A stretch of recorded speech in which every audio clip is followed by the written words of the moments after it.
Richard Dawson, and Fanny Flagg as we play the star-studded Big Money Match Game 75. And now here's the star of Match Game 75, Gene Rivers.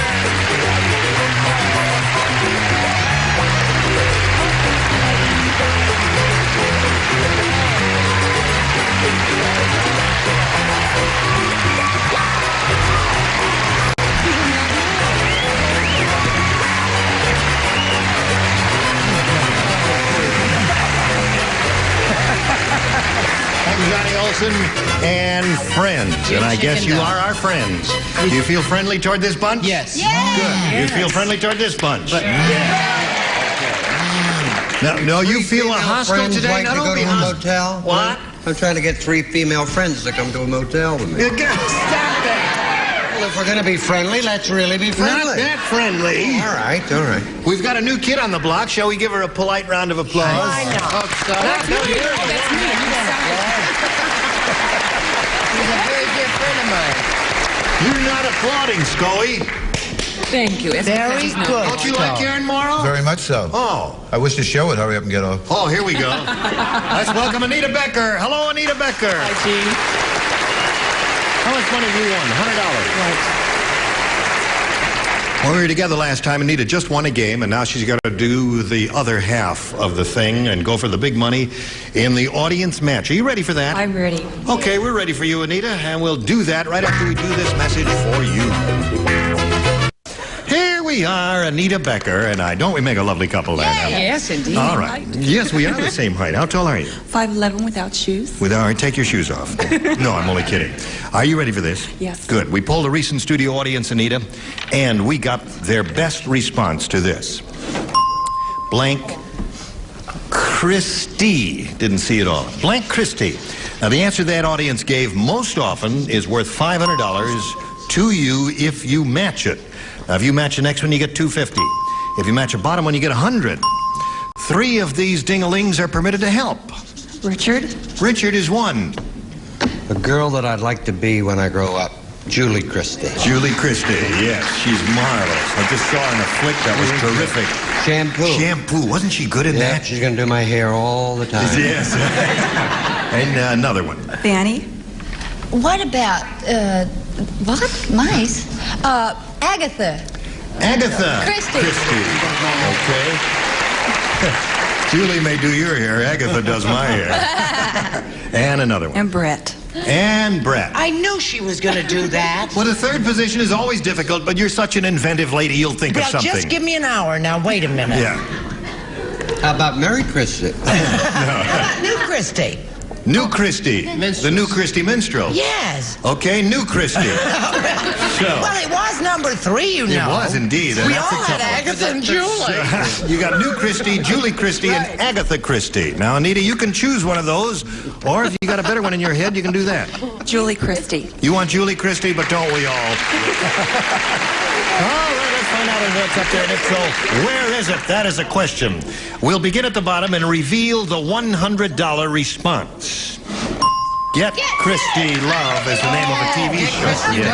Get Christie Love. Yeah. There's no love there at all. Well, no, but the audience did that. All right, still looking for Julie Christie. Here we go with a $250 response. Agatha. All right. We're working on it. Last chance. This may be a good omen for you because Agatha's in the number 2 spot there. Here is the $500 response. Yeah! Julie! Congratulations. So, you got it. Now, Anita, that means you got $600 altogether, and that also means you're going to play for 10 times 500 or 5,000. Now, whom do you want to play with over there? Richard. Okay. My place or yours? All right, now, if you'll face me, please, Anita. Here is the $5,000 question. It goes as follows. Forbidden blank. Forbidden blank. Forbidden blank. No help from the audience, please. We appreciate your enthusiasm, but you may be giving a rotten answer. That's why we ask you not to do it. Okay, he's finished.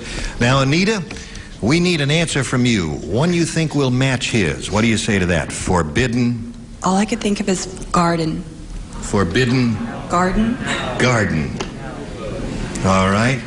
Forbidden garden is what she says will match you, Richard, for $5,000. What did you say? I bet I know what you said. What? I bet you said forbidden fruit. How'd you guess? Listen. You know, I bet that's what you were thinking of. I knew. You were thinking of forbidden fruit, and you said forbidden garden, because the forbidden fruit is in the forbidden garden. What do you say we all go over to the forbidden garden? No. Anita, I'm sorry that you didn't get the $5,000, but that was really a superb answer that he gave you, and you win some and you lose some. Now you're going to play another game, and who knows, you may win that. So let's meet your new challenger, Bruce Anderson. What do you say? Okay. Bruce, you know Anita Becker? Yeah. Now, Bruce, if you would, please. Gee, he's a good-looking guy, isn't he? Tell us Bruce Anderson's story. I'm from the Diana Richfield area in Minnesota. I just got out of the University of Minnesota, and I'm out here job hunting. My girlfriend's in the audience, and... What did you major in at school? Economics. Yeah. How does that help you get a job? Doesn't help at all. Doesn't help at all, yeah. Just tells you how well you're doing when you're out of work. Right. Right. And how to count your money if you win any here, right? And I'm interested in all sports. And You are? yes. Okay, do you play any of them? Oh, quite a few of them. You do? Yep. I'm not going to ask you to name any, because how do I know what games you play there? Well, Bruce, if you're ready, I'll push this button here and ask you to make a selection since you're the challenger. I'll take B, please. B it is. Here we go. Folks, a new game. Ta-da. A TV guide listing. Sunday night, CBS, Kojak. And then the little summary says, Kojak is kidnapped by the Weirdo Gang. The Weirdos polish Kojak's head and use it as a blank. Got it? Yeah. You got it? Oh, yeah, I got it. Kojak is kidnapped by the Weirdo Gang. The Weirdos polish Kojak's head and use it as a blank. Yes, the bigger you write, the easier it is for them to see when it's on camera. All right. Hi there. Hello there. Having a little trouble, Gary, are you? No. No. Oh, that's a nice house. Having a little party after the show. Are you really?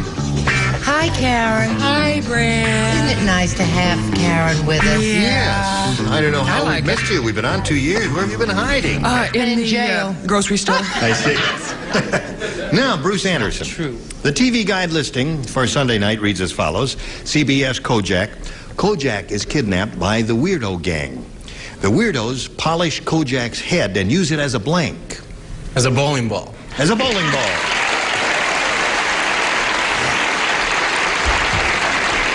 What do you think of that, Scully? I didn't think much of that answer. You don't like, he doesn't like your answer, Bruce. I don't particularly care for ethnic answers. Oh, really? Had Kojak been black, then they could have used it as a bowling ball. Oh, yeah. But as Kojak stands today, it was used as a cue ball. A cue ball, that's right. You don't see any blonde. Have you ever seen a blonde bowling ball? Have you ever seen a blonde bowling ball, Bruce? Sure. Yeah. Sure. Well, you see, I don't bowl, so I don't know anything about it. Thank you for straightening us out on that, Scully. It was a like little souvenir from Scully Mitchell. Autograph it for him, will you, sweetie? Well, this person's going to meet a very tall, dark man. I'll tell you more later. Okay. What do you say? I say, why would Bruce be so terribly misinformed, is what I say. Well, I don't know. You just said the first thing that came to his head, I suppose. It's a regular Brett Summers answer. Oh! Bowling ball. The dumb answer matches. All right. Brett said one dummy matched the other dummy. What do you say? You mean the third dummy? I say, I wish I had never come this morning, is what I said. Why? Well, because I have a stupid answer. You know something? When you said you were talking about that they were weirdos. Yeah. Well, the only weirdos I know, well, most of the I said crystal ball, is what I said. Crystal ball. He'd never get on with it, did Well, you? that's not, yeah, but May I that's have not a some bad coffee, answer. please? I haven't had breakfast yet. Don't apologize for your answers in advance. That's a good answer. Oh, no, please don't Now, apologize for this is your first shot at it. I know it. And you're going to either be amusing or accurate Yes. or rotten. I'm going to be just what Gary was because I said crystal ball, No too. kidding. You said crystal yes. ball. We're the Well, that same was a weirdos. terrific answer then. So we got one 1 bowling ball, a cue ball, and 2 crystal balls. What do you offer? Gary, do not be ashamed of your answer. That was a very, very good answer. All right, Richard! All right, Richard. Mrs. Berghoff, will you stop that, please? She loves show people. Yes. I said bowling ball. Bowling ball.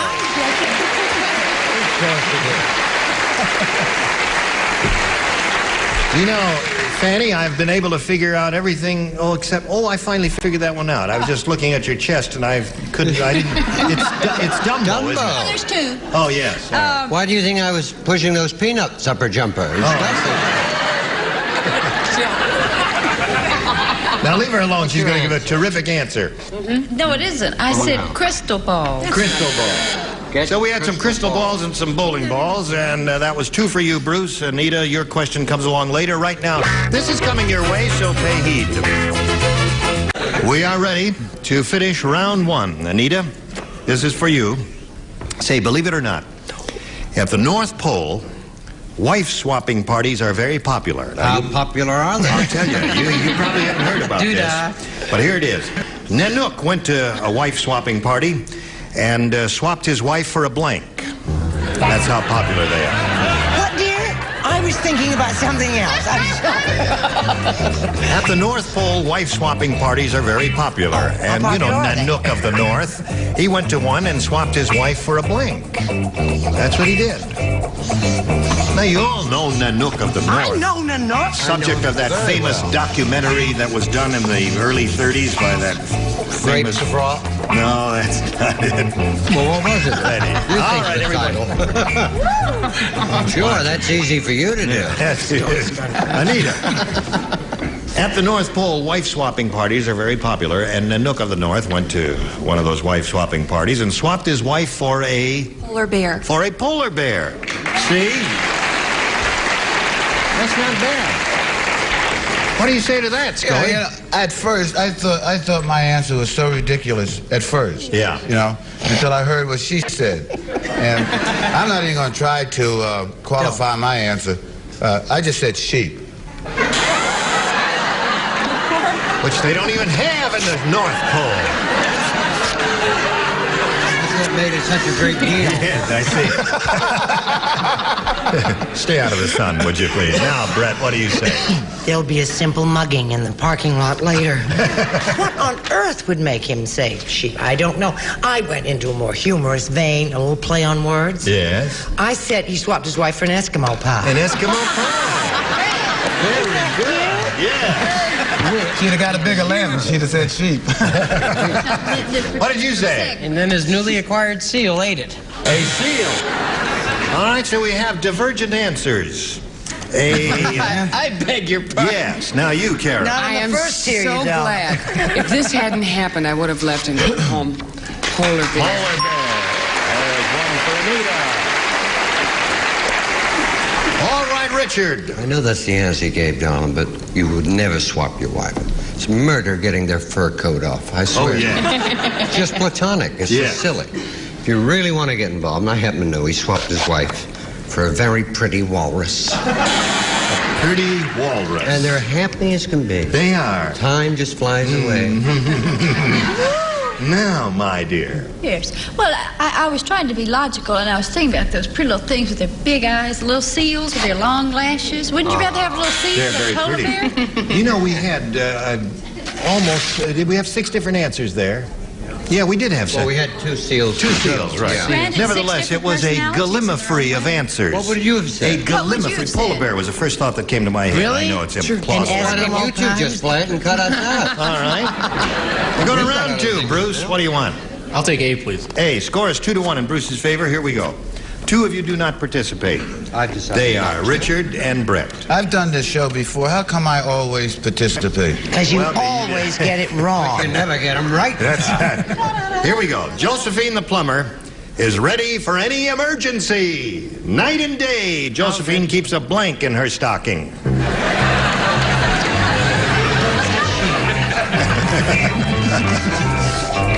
me that again. Yes. Josephine the plumber is ready for any emergency. Night and day, Josephine keeps a blank in her stocking. Would you give it to me again, please? You know Josephine the plumber? Yes. Ready for any emergency. How ready is she? She keeps a blank in her stocking night and day. Can't believe it. There we go. It's painful. All right. Ready. Bruce Anderson. Josephine the plumber is ready for any emergency. Night and day, she keeps a blank in her stocking. A plunger. A plunger. Yeah. All right. A plumber's helper. That's why she looks so lumpy. What do you say? How could you ever come up with something stupid? I said plunger. Plunger. Okay. Are you going to continue his winning ways, Gary? I was going to say plumber, but... No. I don't know why I said this. I said crystal ball. You did. You're Doesn't really running make too late sense. today, aren't you? Oh, no, I didn't. I said plunger. You said plunger. Night and day, Josephine keeps a blank in her stocking. He says plunger. What do you say, Karen? I'm sorry about that. I said wrench. Wrench is good. Yes, well, you know. Plumbers use wrenches to fix things. Thank you. Thank you for all right. Buxom wrench. And Fanny, Yes. you have a card there with an Yes. answer on it. You know, people can be plungers. Esther Williams was a terrific plunger. Plunger. You gotta go somewhere to get back. You ready for this? Okay, stand by for a moment. We'll get to you in a minute or so, but right now we gotta do a little business of this nature. Today's consolation prizes are as follows. Joe DiMaggio says it's the greatest automatic coffee brewing system ever, the original Mr. Coffee and genuine Mr. Coffee filters. And a two-test electric rotary lawnmower, effortless starting, and the OPEI safety approval seal exclusively from True Value Hardware Store. And pick a Richard Dial shampoo, the shampoo with special managing agents that leaves your hair soft and manageable with a natural-looking shine. Match Game 75, starring Gene Rayburn, will continue in a minute. We are ready to carry on with the second half of our final round here. Anita, this is for you alone. And everyone except Karen Mora will participate. Oh. It's a second round question for Anita. Wasn't she clever? And she's only been with us a minute. That's right. Oh, Now, very here we go. good. The farm boy said, "Someday I'm going to be an alligator wrestler, but I'm starting off slow. Every afternoon, I wrestle Farmer Brown's blank." I've got that one. You can play a little game with me if you like it. Did you hear that, Anita? The farm boy said, "Someday I'm going to be an alligator wrestler, but I'm starting off slow. Every afternoon, I wrestle Farmer Brown's blank." I like yours, too. All right. Everybody ready down here? Come on, fan dog. Don't put pressure on me. No, let's go. Hurry up. Now,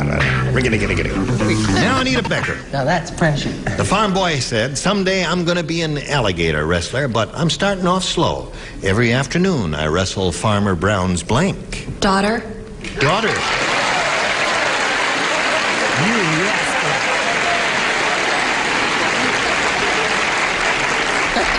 Isn't she a devil? Yes. What'd you say, Scully? Oh, that's starting off too slow. Oh, it is? Yeah. Well, you don't know Farmer Brown's daughter. But I know his wife. Oh, his wife. Oh. Well, Boy, you had she the an same alligator, idea, yeah.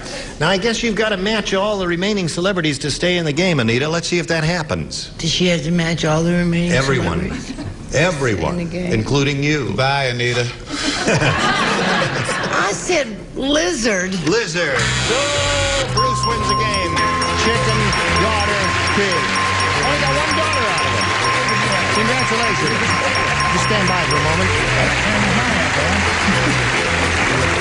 Fanny had daughter, and we had pig over there, and we had chicken up there, but only one daughter. But daughter was an absolutely inspired answer, and we thank you. And I'm glad you won some money. You got $600. That's right. Thank you. Goodbye, Anita Becker. Isn't she sweet? All right. Now, you know what this all means, don't you? This means you're going to have a go at over $5,000 now in the big money super match. You ready? I'm ready. We polled a recent studio audience, Bruce, and we got their best response to this. Simon Blank. The answer they gave most often, you know, is worth $5, $250, and $100. 3 people are permitted to help. Richard, please. What do you say? Simon Sayers. Simon Says. There's one. Scully. Scully, have you got one? Simon and Garfunkel. Simon and Garfunkel. And Gary. Gary, have you got one? Simon Legree. Simon Legree, Simon Says, and Simon and Garfunkel. Do you want one of those, or do you want to give us one of your own? I'll go Simon Says. Simon Says. That's the one that Richard gave you. Let's find out if it's up there, and if it's there, where is it? Is it under the $100 response? I ask you in all fairness. Go. Simon and Garfunkel is there. Not there yet. Simon Says. Let's find out if it's hiding under the $250 response. Simon Legree. That's Gary's answer. Last chance for Simon Says. Earl, slide off that $500 response there. That is.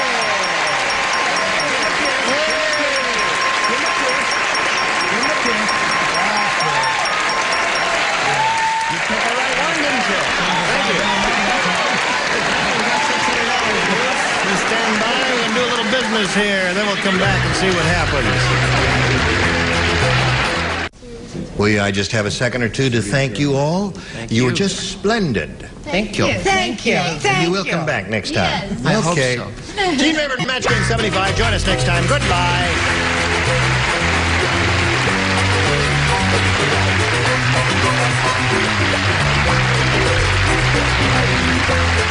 This is Johnny Olson speaking for Match Game 75, a Mark Goodson, Bill Todman production.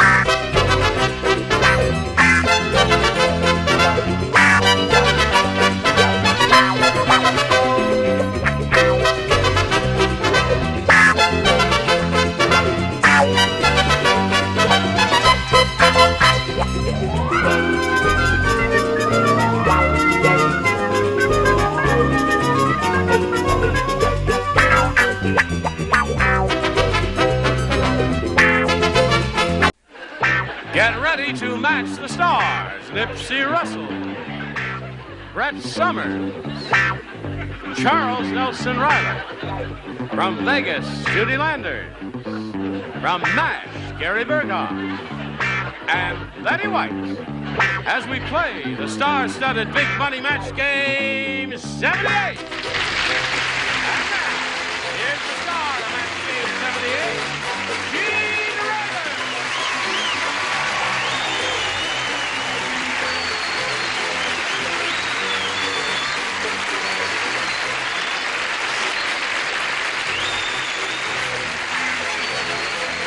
Johnny O, how are you? Fine. Thank you very much. Thank you for joining us here. We're going to have a good hello, stars. Hello there. And you too. So you're Judy Landers, eh? What? Listen, I don't have my breast spritzer there. Oh, you have? Oh, thank you very much. Indeed. Yes. A little polite applause while I welcome her. Probably indeed. first time at a new kid on the block. Hey, Judy. Okay. Please, not in front of my mother. Listen, did you see her with that elephant on the Johnny Carson show I about saw 2 or that. 3 weeks ago? Ah. Well, really. Now, listen, that was more. How did you do that? Well, that's just a perfect elephant. When you said flap your ears, he flapped his ears. She does everything. You have to He, spell. she, oh, her, yeah. Oh, One thing about that NBC, they have a marvelous maintenance crew. yes, of course. Oh, listen, she's potty trained. She takes care of all that. They just tell her to go before she comes on stage. Yeah, some and of the she does- dialogue in the Johnny Carson sketch would have matched the elephant sketch, too. You were wonderful, Betty. We love you. Now, let's say hello to Greg Ridgway and Debbie Lane. Where are we? Well, you're the guy who won all the money. How much you got there, Greg? I think it's around $11,300. I've already asked my commanding officer how much does a discharge cost, but no luck. They don't sell those. No, never have they? Serve your time. Well, we're very happy for you. And Debbie, how you doing there? I'm doing pretty good. Yes, she's got 4 celebrities she's matched with her first round question. Those are usually the tough ones. She's doing very well. We'll carry on with the rest of this game right after we show these messages to you. Here we go. The other round, one question belongs to Greg, and everyone will play. And I we don't shall. want to. Yeah, why? I don't know. Oh, come on. All right. Yes. Sure you Wants us do. to bring on an elephant, I suppose. You will play now. Yes. Diane said I went on that new banana diet. I ate nothing but bananas for 2 months. I lost 40 pounds, but I started to blank. Now this is a good one here now. There's my card. I think that's wrong. Diane said I went on that new banana diet. I ate nothing but bananas for 2 months. I lost 40 pounds, but I started to blank. All I can think of is act like a monkey. I guess I didn't get it. Some of them didn't get it either. Oh, well. But there's one very obvious answer. I thought everybody would jump on this one. Nipsey, have you got it? Well, he's one of those eat and retreat, mess and rest soldiers. I guess maybe he's on the right bag if I can get my card out. Not act like a monkey, but swing by my tail. Oh. No match, but it was close. Yes? Well, I thought of so many answers, but I finally said swing from the tree. Well, I'll be darned. I thought all of you. The definitive answer. Show us the definitive answer. Oh, okay. Peel. Peel.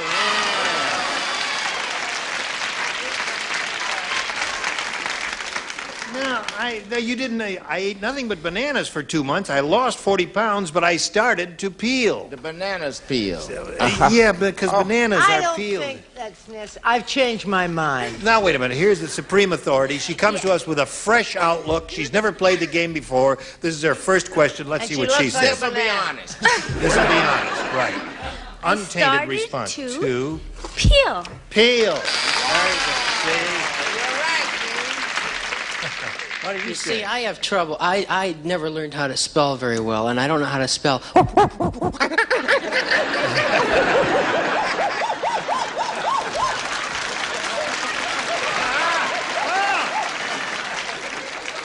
Animal lover.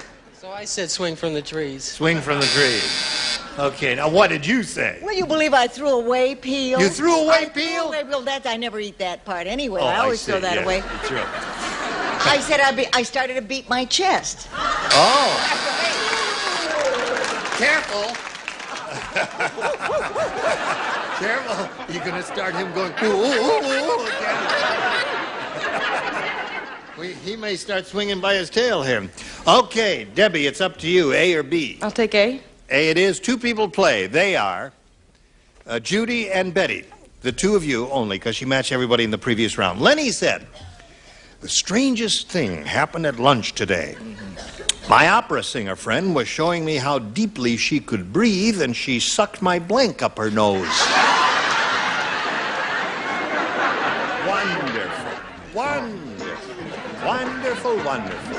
No way. Yes, indeed, I will repeat it for you, Debbie. Lenny said, the strangest thing happened at lunch today. My opera singer friend was showing me how deeply she could breathe, and she sucked my blank up her nose. My hair. Hair, okay. Hair is one possibility. You know, there are 2 or 3 good choices here. Hair is one of them. Judy, what did you say? She sucked my tie. Tie, necktie. I think that would be a very good one, too. Let's take a deep breath and suck my... Spaghetti. Spaghetti! It's a good thing he wasn't eating ravioli, huh? Yes, it certainly. So, Debbie remains at 4. Greg, that means you must match 4 to tie, 5 to win. Did you hear about Dumb Donald the Surgeon? No, we didn't. I will... No, that's not a how dumb was he question, madam. Got to pay attention now. Dumb Donald the Surgeon, he went to a book and removed the blank.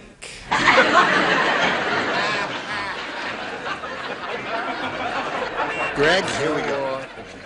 Did you hear about Dumb Donald the Surgeon? He went to a book and removed the blank. The pages. Now, you see, pages is your answer. It'll have to stand. But just think in terms of a book and the human body. and some of the cognates that might exist there, too. Oh.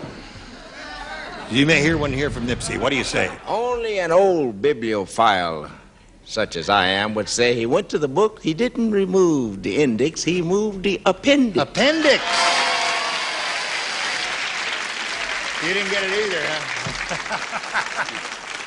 I thought everybody'd say appendix. It's been a very long day. I've been up every day this week at 5:30. Are you shooting? Yes. Battlestar Galactica. And I have a new love I'm crazy about learning to say. And I got to kiss Dirk Benedict 4 times today. No wonder I can't play this silly game. Content. Oh. No. He said pages.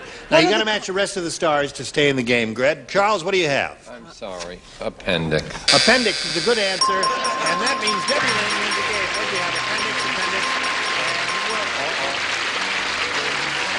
We got it, you would please. Now, Greg Ridgway is leaving here with a big bundle of $11,300.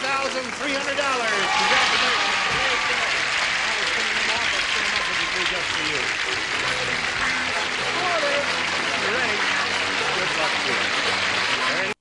Here we go with Debbie Lane. She's won her first game, has $100.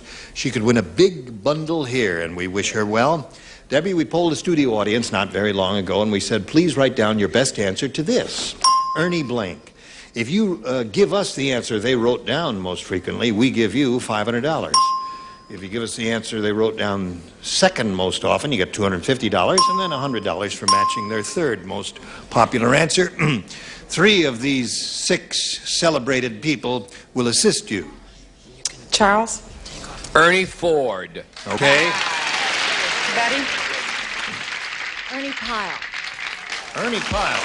Nipsey. A great comedian who's back on television now in his old shows, Ernie Kovacs. Ernie Kovacs, all right. We have Ernie Kovacs, Ernie Pyle. You know where Ernie Pyle was? That's the first name that came to me, but I don't know where I got it. Really? Well, he was a famous war correspondent during World War II.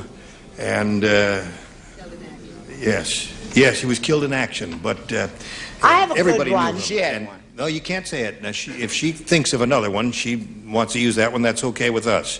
So you got Pyle, Ford, and Kovacs. I'll go with Pyle. Ernie Pyle. Pyle. Okay. All right, the one that Brett was probably thinking of was Ernie Borgnine, right? Yeah. Yeah. Well, that may be up there, too. We'll find out. Let's begin down at the bottom. And as usual, we'll reveal the $100 number. You got it right off the bat. You got something. Not a total loss. Well, one of the others ought to be up there under the 250, right? Ernie Ford. And what's under the big one? Borgnine. All right, slide it. Kovac. Yeah, boy, Nipsey. Ernie Kovacs. Now, you've got $100. That means the least you'll be playing for is 10 times that amount or $1,000. But if you do well with our star wheel, you can double that and play for $2,000. All right? Okay, give it a good spin. It must make one revolution. Here we go. Whoops, that was kind of weak. Did it go around once? You make a revolution. I don't think it made one complete revolution, No, so you have to... it was Can still I help you? up. No, I can't help you. Give it a There she goes now. Come on, baby. You go around. All right, with Nipsey. Nipsey Russell, good luck to you. Here we go, Debbie. Worth $2,000. Run and blank. Run and blank.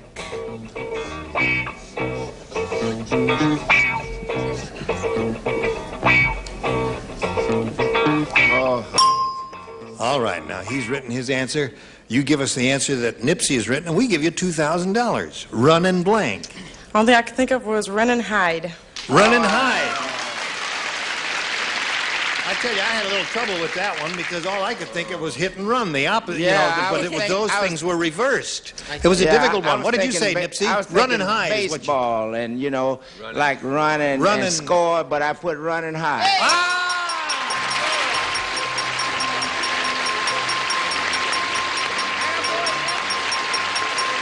Very good, Debbie.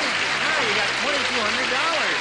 Well, you're getting in there. Let's welcome another player. Here comes Joanne Arnold. Bring her out here. You want to see the little card?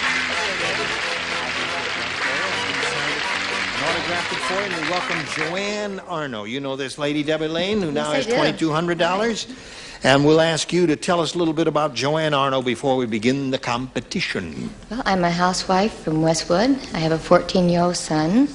I'm an avid sports fan as far as football and baseball. I love to ski, ride horses, and go to the racetrack. Well, you are an outdoor girl.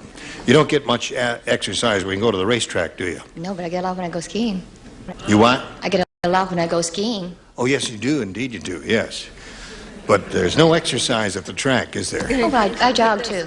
Unless, oh, you do jog? Oh, yes. With the horses, or just... No, just with my mother, as a matter of fact. Oh, you do? Yes. Really? How long can your mother go? As long as I can. 2 miles? How much? No, we jog about 5 miles a day. Really? Yes. Isn't that marvelous? You must have a very low pulse rate, and that's very healthy for you. Well, Joanne, we're very happy to have you here. Good luck to both ladies. Let's begin by asking Joanne to choose A or a B. I'll take A. A? Anything you say. The coach said. Yeah, Coach. I got a guy on my team who is really skinny. How skinny is he? Now, you see, you blew it. There's only one guy on his toes, and that was Nipsey. Thank you very much. Holy mackerel. Last chance. He's the only athlete in the world who needs suspenders to hold up his blank. The coach was speaking. Scooty? Okay, Joanne, here we go. The coach said, I got a guy on my team who is really skinny. No, I'm sorry. No. You only get one chance with each question. Now, let's understand that. You just stay on your toes. We may have another one like this later on. Or come back tomorrow. He's the only athlete in the world who needs suspenders to hold up his blank. Supporter? His supporter.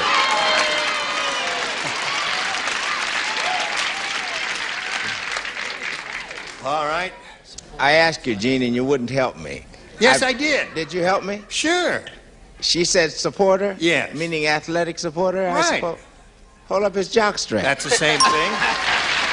There's one.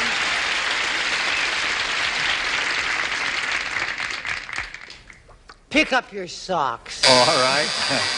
I didn't know I dropped them. Yes, Charles. I chose athletic supporter. Athletic supporter, of course. Yeah. Okay. Hello, Judy, my dear. Hi. I know you're so young. Do you ever tell your age on television, or does everybody know how old you are? Some people know. How old are you, hon? No, don't ask her. If I'll be 19 tomorrow. You'll be 19 tomorrow.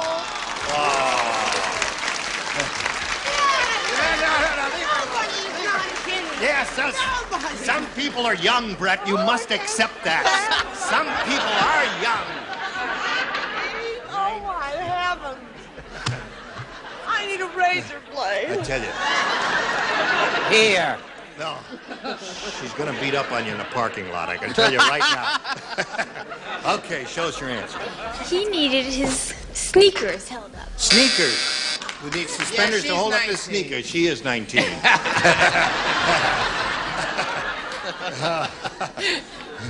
She went, what's a supporter? I said legs. Oh. He's 20. Yes. All right, Miss Betty. A supporter is somebody who roots for the team. That's right. Isn't that right? Exactly right. I'm 19, around my head. I said jockstrap. Jockstrap, yeah. We don't fiddle around, yeah. That's not bad. 3, right, for the first round. That's pretty good. All right, Debbie Lane, you stand by for yours right now. You watch this, please. All right, Debbie, you ready? I'm ready. Here's your round 1 question. The cannibal chef said, I just invented a new dessert called a brown Betty. I make it by taking Betty White and putting blank over her.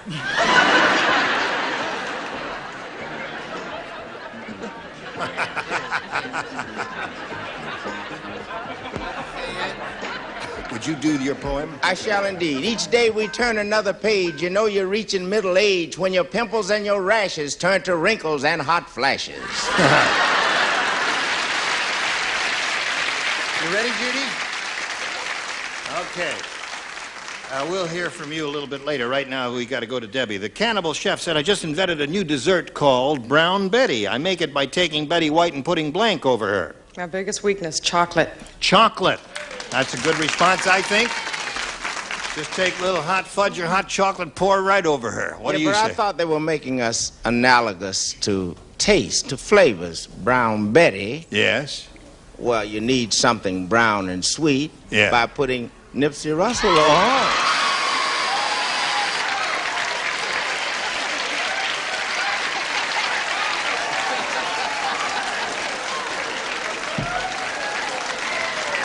And get an Alan Gooden off of him.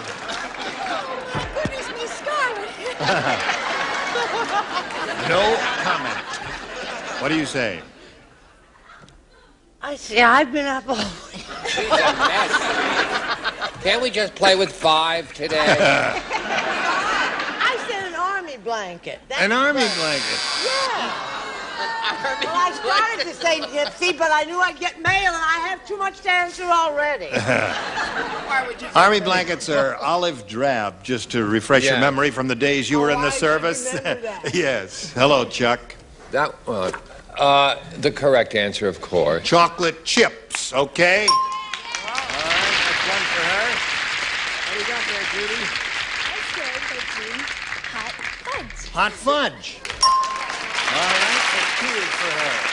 What do you got there, I didn't Gary? know you made that dessert with chocolate. I said molasses. Molasses. That'd do it.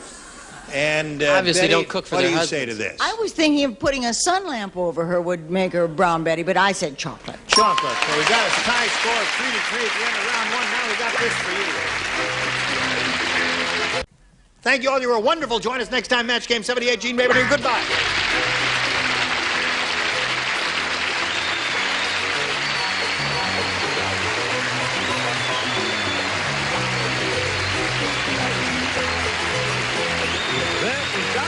Speaking for Match Game 78, a Mark Goodson, Bill Trotman production.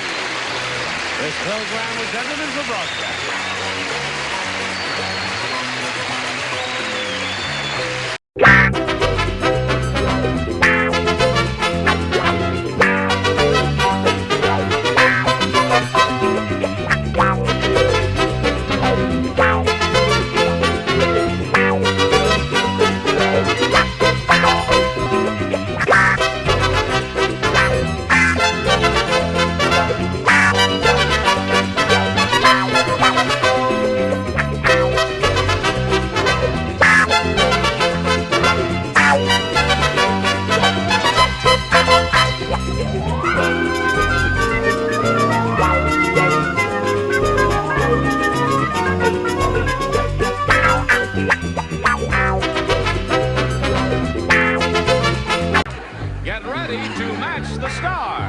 Charlie Brill, Brett Summers, Richard Deacon, Joanne Blue, Richard Dawson, and Patty Deutsch as we play the star-studded Big Money Match Game 74.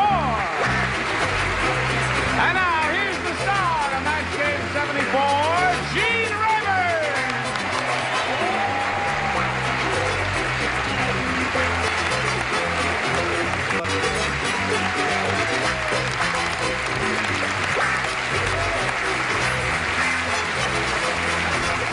Thank you, Johnny Olson, and dear friends. Nice to have you here. What does that O stand for? Does anybody know? The what? The O. I can was tell. standing But on. you What's that? If we light it, will you jump through it? That's the Yes, important of course. No new kids on the block, but some we haven't seen in a long time. And we welcome you. Semi-new kid. Yeah. Well, how many times have you done it? This is my second time. Well, nice to have you back again, Thank Charlie I have Brill. a bad neck. That's what you get for sleeping on toilet paper. But I'd like to say. I don't know what that means. They're all ready, right? Yeah. Okay, let's say hello to our two players here, Mary Baca and Jerry Chiovetti. Hello, ladies. Mary's our current champion. She won one game and has $100 to her credit.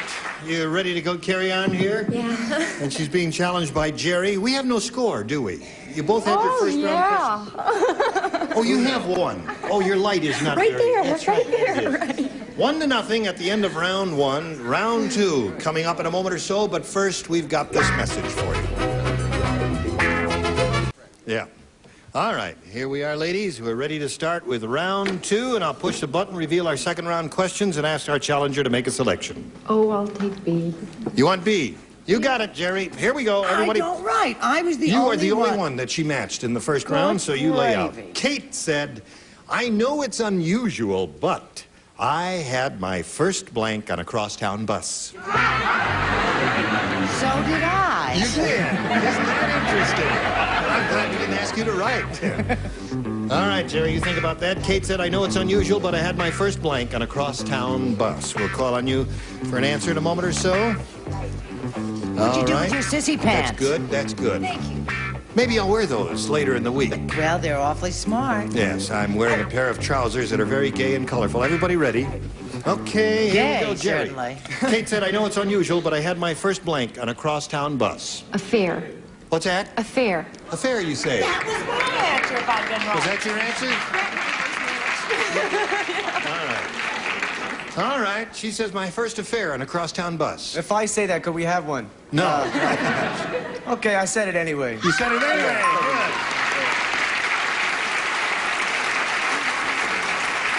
Good. Before we go on, I've got to find out something. It's me, Roses? No, is it roses? Yes, honey. Gardenia. Oh, gardenia. No, I smell roses. That's It's not me. I'm me. You smell roses? Yeah, over here. I smell, it's Richard. Wait a minute, now, wait a minute. You smell If it like... does anything for you, I'm yours. It's not me. Yeah, you're wearing That's me. essence of roses. Tea rose. It's so nice. Are you straight? Yes. Okay.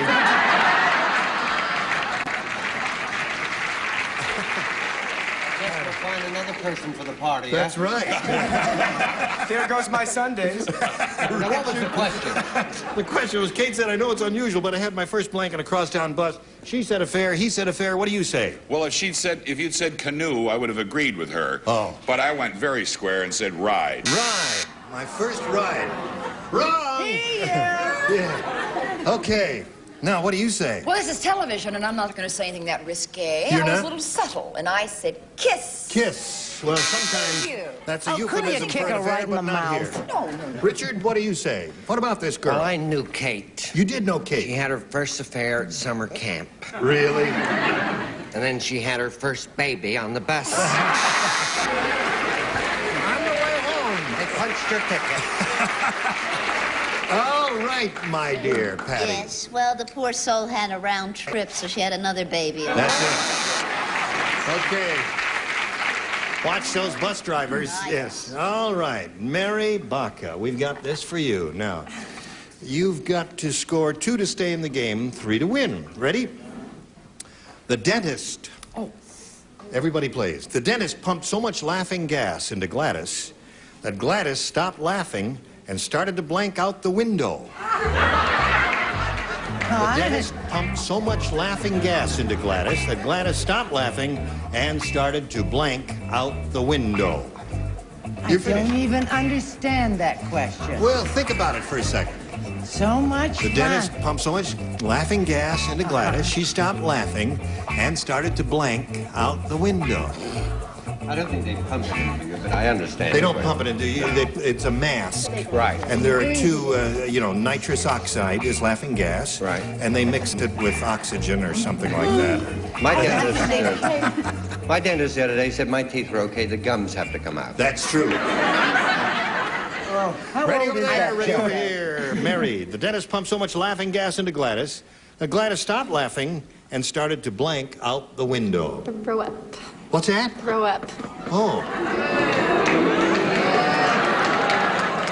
They don't like that answer. And they're letting you know in no uncertain terms. Is it thumbs up or thumbs down? Thumbs down. Okay. Here we go to the lions, my dear. All right, Charlie, she says throw up. What do you say? That was a crude answer. Yes, it was, wasn't it? Crude. Coming from me, they'll throw up. There's one. We really didn't didn't expect that, did we, Brett? What did you say? Roses I'm smelling on Charlie Brill. La-da-da. Woo, woo. Smells like a Paris you-know-what. Wait a moment. Wait a moment. I told you I didn't understand the question. You didn't? No. I said she would start fly. You understood the question. Oh, I did. Well, certainly. Oh. You see, she got so full of gas, she started to float out the window or fly it's out the the window. Mary That's a very good Poppins answer. number. Right, audience? The audience got it. What do you say, Richard? Did you get it? I was with the broad here, and I said jump. Jump. Did you understand that? Oh, definitely. I started to fly, but I decided to float. Float is the perfect answer there. Thank you. You got 2 to go here to score a tie. Richard? Why, she had so much gas, Arabs were following her. I said float. Float. All right, you've got to match Patty Deutsch to stay in the game. You said throw up. What do you say? I said she was so full of gas she started to burp out the window. Burp out the window does not match throw up, and Jerry Chiavetta wins the game.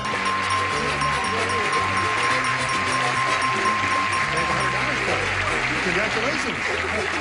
You stand by for a moment or so. We've got to say goodbye to Mary. You're not leaving empty-handed. You've got $100, Mary. Thank you. We enjoyed meeting you. Mary Baca, ladies and gentlemen.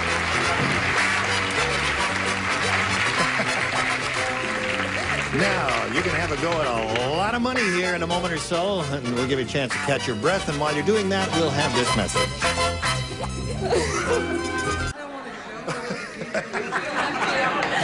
Do you feel left out? No. Well, you're in it now, my dear. You're going to have a go at $5,000 here. You ready, Jerry? Yeah.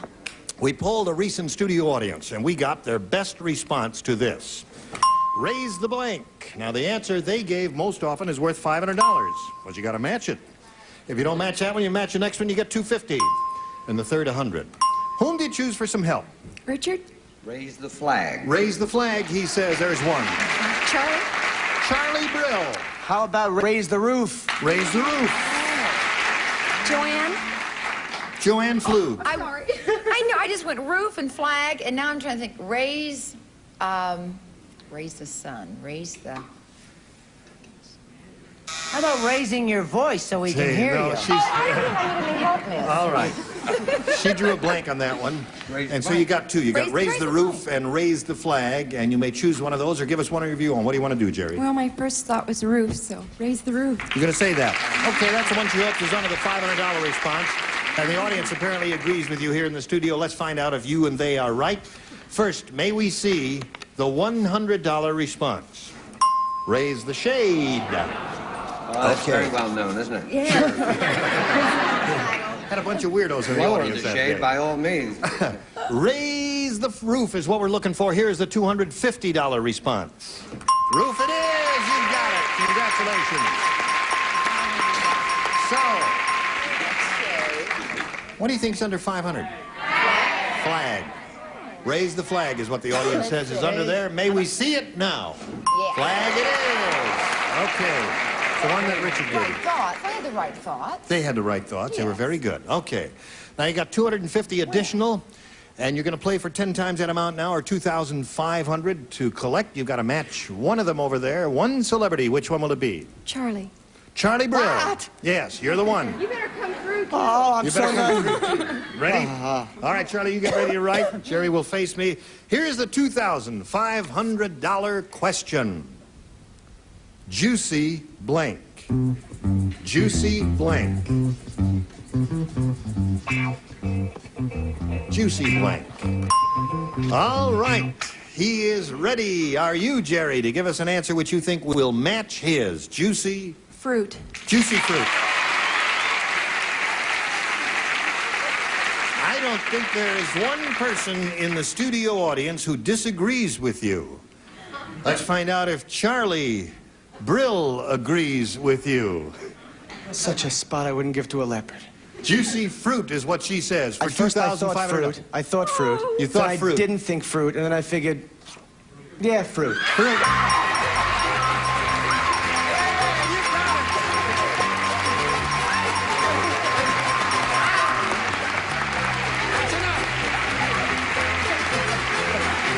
That's a little souvenir for you. My mother won't believe it. Is that your mother and father down there in the second row? Oh, your mother and father-in-law. All right. Well, now you got $2,850, Jerry. Congratulations to you. You're going to play in another game. You ready? Yeah. Okay. Here comes Major Goolsby. Hello there, Major. What do you say? Well, Major, you know Jerry? She's just won a lot of money and she's very excited and happy. How are you, Major? Very good, then. Is that your name or is that a title? Are you a cop? No, I'm not. You're under arrest. Yeah. Major Goolsby. That's a very nice name. Where are you from? I'm from Tyler, Texas. And do you live here now? Gardena, yes. What do you do? I'm an insurance salesman. Anything else you want to tell us about? Well, I have a beautiful wife and 4 very busy children, and I love to bowl and do a lot of fishing. Really? Well, if you got 4 children, you had a busy wife, too, didn't you? In addition to busy children. All right, you ready to play? Yes, I am. Are you ready to play? Oh, yeah. Okay, here we go. Major, would you please make a selection? I'll take A, Gene. A.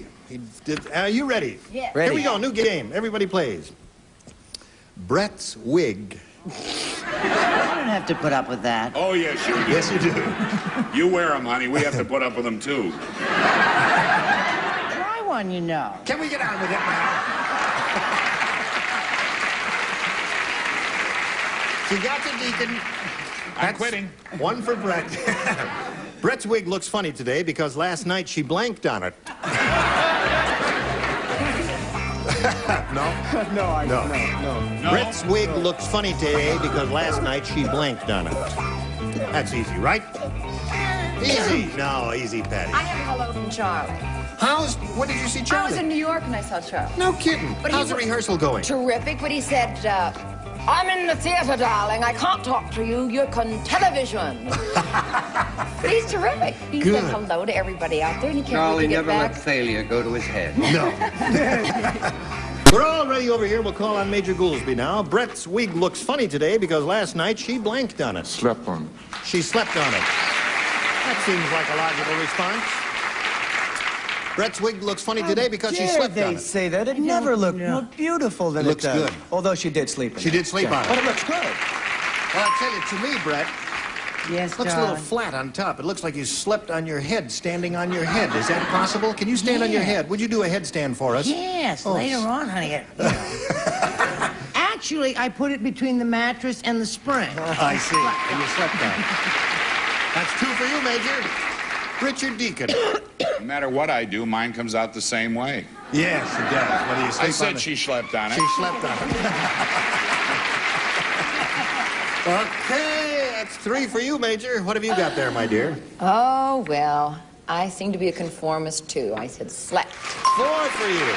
That's very unusual for a first-round question. All right, are you going to break the spell, Richard? I always feel a little embarrassed when the questions deal with, personal things about Brett. I happen to love her dearly. And I honestly say, I don't think I've ever seen her hair looking nicer. And I think it's a darn shame. I said slept. I don't know where you were building to, but I don't think you got there. No guts. Patty, what did you say? Well, I thought she had a rather restless night and didn't get any sleep, so she just sat on it all Sat on it. No. There's always one in every crowd, isn't there? Yeah, there's got to be. It keeps the mind alive. That's right. So that's 5 for you. Your question coming up in a moment or so, but right now we've got to stop for this message. Here it is. All right. Are you ready, Jerry? Okay. He did very well with his first round question. He captured all the celebrities except one. And now let's see how you do. On the safari, Joe said, I think I've gotten rid of my wife. I just saw a blank wearing her earrings. On the safari, Joe said, I think I've gotten rid of my wife. I just saw a blank wearing her earrings. Okay. Okay. Oh, okay. Okay, okay.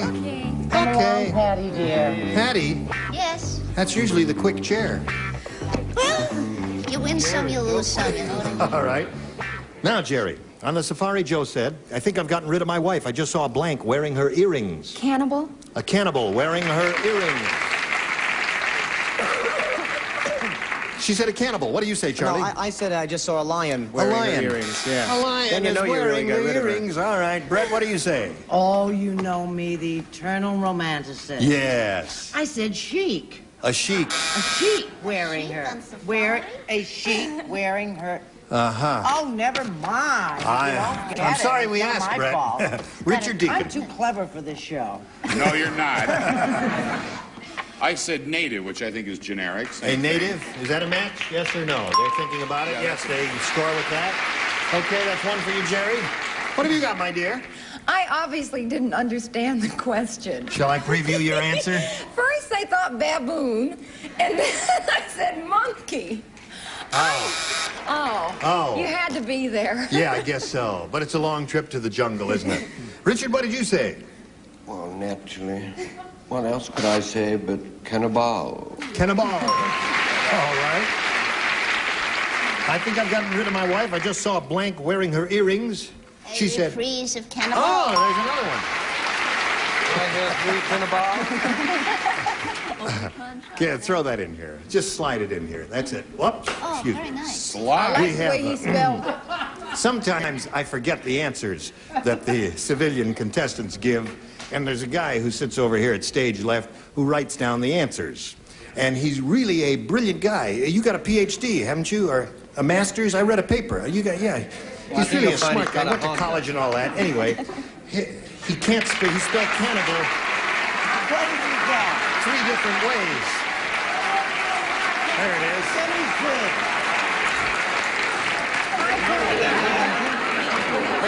It's a cannibal that goes 3 different ways, whatever that means.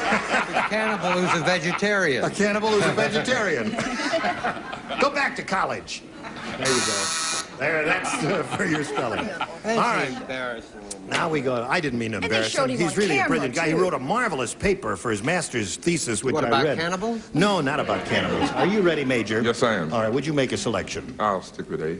A was good to you last time. Only one person plays this game this time. It's this lady over here. Are you ready, my dear? Everyone's watching, This is Daddy. especially for you. All eyes are on you. And this is the Don't feel question. pressured. Huh? Wait a minute, I haven't read it yet. Don't say huh until I read it. The milkman said, I think the lady in the yellow house likes me. Instead of leaving me a note in the milk bottle, she put her blank in it. This is another dialogue. No, I think the lady in the yellow house likes me. Instead of leaving a note in the milk bottle, she put her blank in it. Try it. Really? Well, I don't know. All You know right. the lady in the yellow house? No, I don't know the lady in the yellow house. Did you hear all of that? I think the lady in the yellow house likes me. Instead of leaving me a note in the milk bottle, she put her blank in it. What do you say? I said key. Her key. Yeah. You think that's good? They think that's good. The audience thinks his answer is quite good, which is key. I don't doubt it. What did you say? Oh, I said drawers.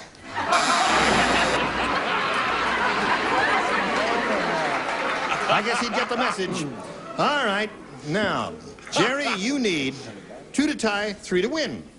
Johnny Carson said, nobody knows this, but Doc Severinsen and the NBC Peacock both have the same blank. Johnny Carson said, nobody knows this, but Doc Severinsen and the NBC Peacock both have the same blank. Quickly, if you please. Richard doesn't play, Brett doesn't Well, play. I do so play. I Oh, play. Brett plays. Oh, I see. I thought you don't play. All right. Cannibal. All right, here we go. Ready? Quickly, Joanne. I Spelling am. doesn't I'm just... count. Spelling doesn't... Joanne. All right. Jerry You've been holding Chiavetta. up the Johnny Carson said nobody knows this, but Doc Severinsen and the NBC Peacock both have the same... Taylor? Taylor is what she said with a question mark in her voice. Charlie? Taylor. Taylor is one. Taylor. You need one more to tie. Brett? Well, I didn't actually say Taylor. I said Barber. Barber, okay. You got to match Joanne. What do you say? I didn't know how to spell it. I said Taylor. Taylor.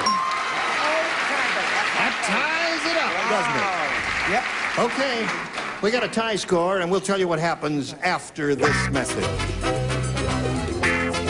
Come back tomorrow for the tiebreaker on Match Game 74. Gene Raven here. Goodbye.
Get ready to match the stars. Dick Smothers, Brett Summers, Charles Nelson Riley.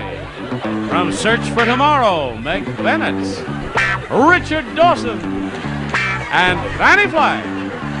As we play the star-studded Big Money Match Game 77. And now, here's the star of Match Game 77, Gene Rayburn.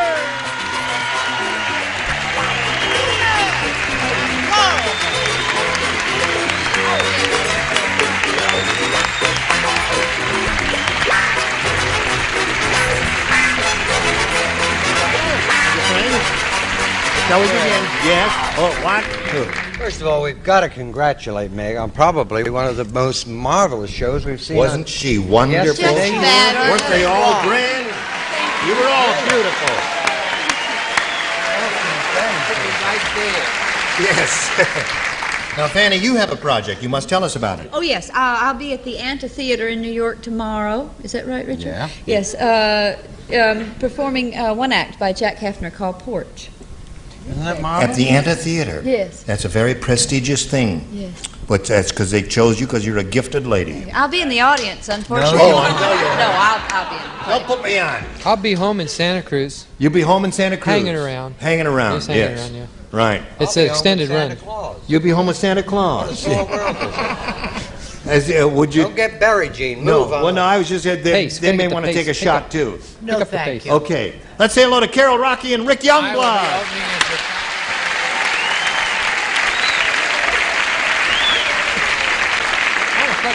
Carol here has won $350, and we just had a chance to meet Rick Youngblood as the time expired last time and found out a little bit about him. You want to repeat some of the vital statistics? He's a pilot for a Western-based airlines. Yes, sir. He was in the Air Force for 8 years, flew jets, right? Right.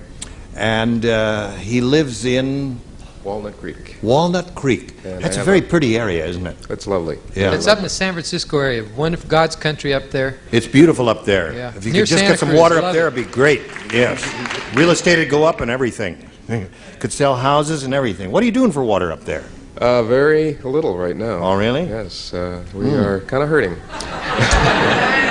Okay. Before we go, I'd like to say that I have a lovely wife and 3 even lovelier daughters, 2 of which are in the audience. How nice. Oh, you forgot. You left that out last time. We didn't give you a chance, did we? All right, we'll start this game right after we do a little business with America. Hurry back. Here we go. Right from the top. Da capo, as we say in the musical world. Rick? B. B it is. Everybody plays. Okay. Unlucky Louie said to the doctor, Doc, I suffer... Doc, he said, I suffer from the turnstus. What? What? Turnstus.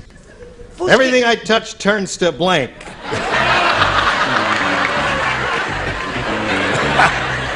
All right. I suffer from the turnstus. Everything I touch turns to blank. Aren't we getting goofy on this show? Yeah. Everything I touch turns to blank. Remember, this is a round 1 question.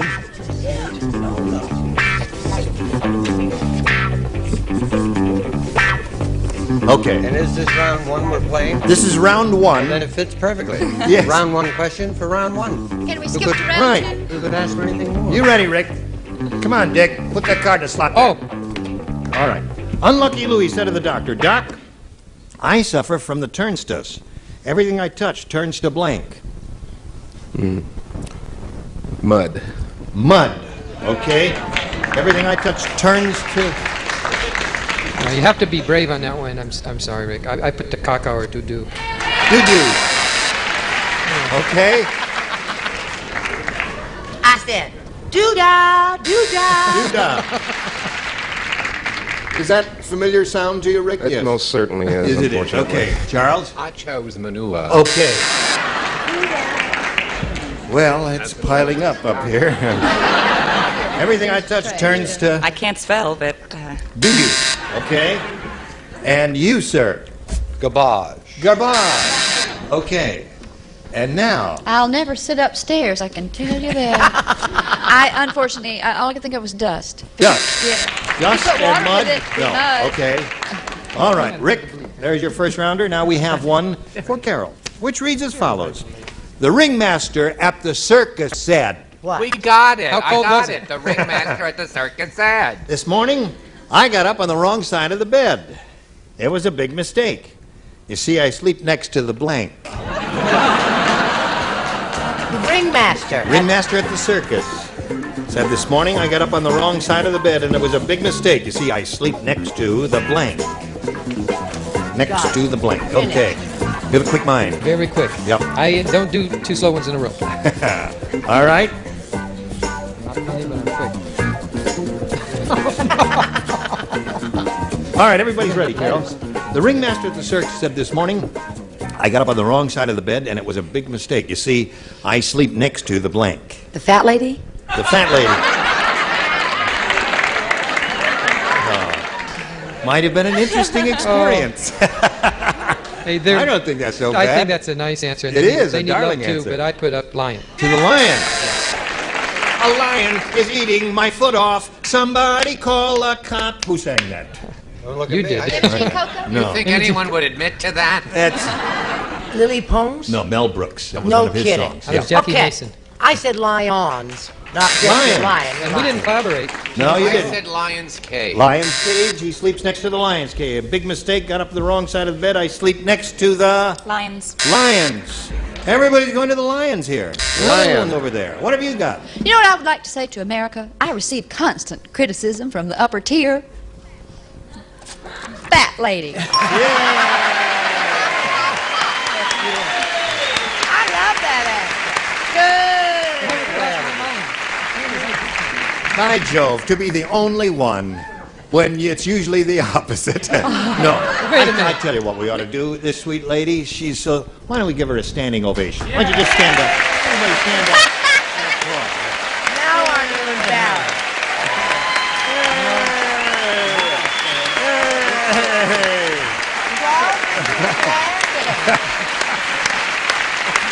All right, thank you for that. And we will carry on here in the usual fashion after we do a little business with America. Wait a minute. Now we're ready to go on here. If you're ready to go on, we'll go to round two. This is the final round, Rick. You may have again a choice of A or B. I'll take B, please. B it is. Ready? Yep. I'm ready. Howdy Doody said, Howdy Doody says. my brother Rudy can do things no other puppet can because he has an extra string tied to his blank.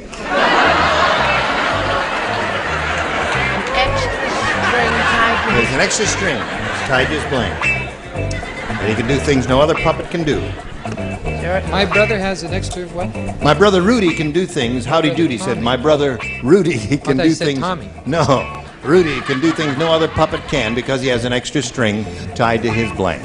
Do we understand each other? Yes. Are you willing to pay $150 a month for the... For an extra string? Yes, I am. Okay.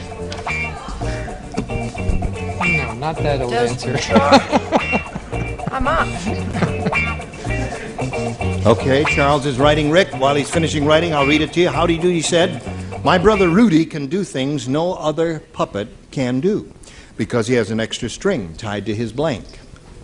About all I could come up with, Jane, was nose. Nose. Well, what would you say? I'm sorry I asked. No. He said nose. I wish I could help out sometimes. I put tongue. Tongue is a good response. Tongue and nose are both good. Brett, what do you say? I said navel. Really? That would be difficult We'll to talk tie a about it string later. there. Yes. Well, Yeah. you're a puppeta. Being in aviation myself and aeronautics, I chose a airplane term. Aileron. Nose. Very good.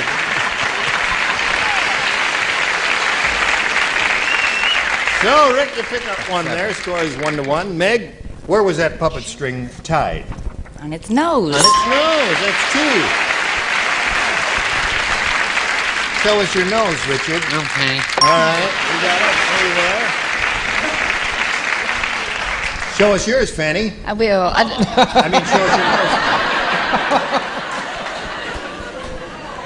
I said this, and I don't know why. I said he had an extra string tied to his puppeteer. An extra string tied to his puppeteer? Yeah. That's on one end. And where was it attached on the other end? The fat lady. Well, it's kind of like... This is like an Edward Albee kind of answer. Okay. So there we are. Now, you have a shot at it here, Carol, because at this moment the score is 3-1. Okay. 2 to tie, 3 to win. The Godfather said to Rocco,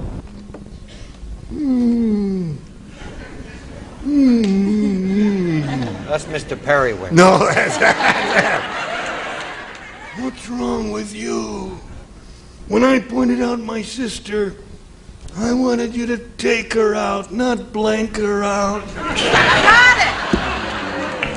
You remember The Godfather? Yes.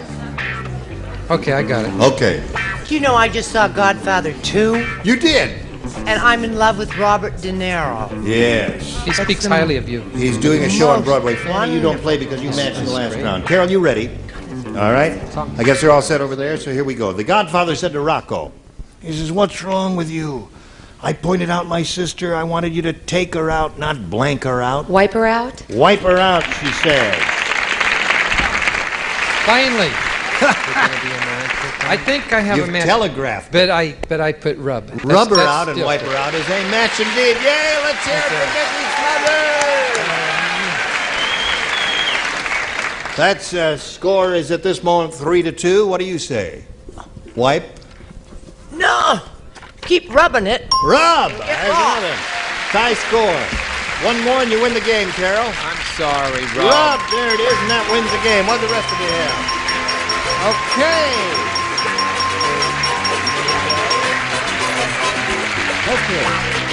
Ricky, it was a pleasure to meet you. I'm glad you decided to pay us a visit here on Match Game 77.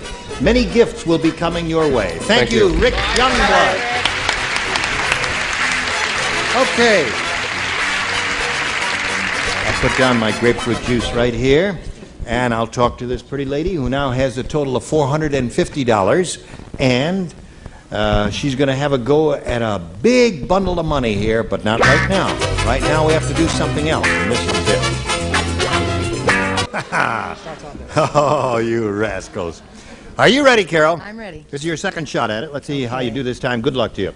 We polled a studio audience, a bunch of people, high IQ types like these, and we got their best response to this. Blank feather, singular, blank feather. Now, the answer that they put down on their little cards, most frequently, the most popular answer will get you $500 if you match it. And for matching their second most popular answer, you get $250 and $100 for the third. And 3 of the 6 dinglings are permitted to help here. Whom do you call on? Richard, please. Well, there's a television show on now with Harold Gould and, what's her name, Stephanie? What's her name? Stephanie Powers. Powers. And I don't know if it would be there, but it's on the air, so it's a Father and Feather. That's what it's called. Oh, is it? Yeah. Oh, well, then I won't use that one then. Also, it's been canceled. I just seen the time. I'll say white feather. White feather. Familiar phrase, yeah. Symbol of cowardice. Fanny, please. Tar and feather. Tar and feather. Yeah. And Brett, please. Horse feather. Horse feather. Okay. Horse feather, tar and feather, white feather. Now, those are the 3. Think about it, Carol, and choose one of those or reject all of them and give us one of your own. I'm going to stick with tar and feather. Tar and feather is Fanny's answer. Don't you agree with her on that? What would you have chosen? Horse feather. Bird feather. Oh, all right. We'll find out if we got any of those up there right now. We'll begin down at the bottom as usual, and we will reveal the $100 response. Oh, Birds of a feather. Stephanie Powers, Harold Gould. Yes, that's right. They're all in it there. All the birds of a feather. Now let's see if we get tar and feather under the $250 number. Chicken feather. This is a hard one, isn't it? Yeah. Tar and feather seemed good to me. White feather was good. Horse feather was good. All right, let's see if we get it under the $500 number. Light as a feather. It was it 1 hour's up? Isn't that You know, that's wild? either the first or second time that it's happened that not one of the celebrities' answers was on that board. Well, all I can say is there must have been a bunch of weirdos in the studio that day to choose those There's answers. a problem there. Well, listen, Carol, you got your 450. You got another shot at another game. Here comes Johnny Bignoni.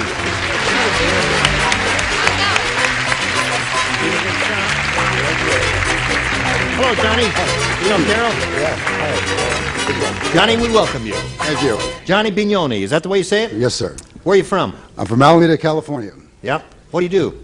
I'm a foreman at Pier 96 on the San Francisco waterfront. I'm also married to a very beautiful lady and have a beautiful 13-year-old daughter. Uh-huh.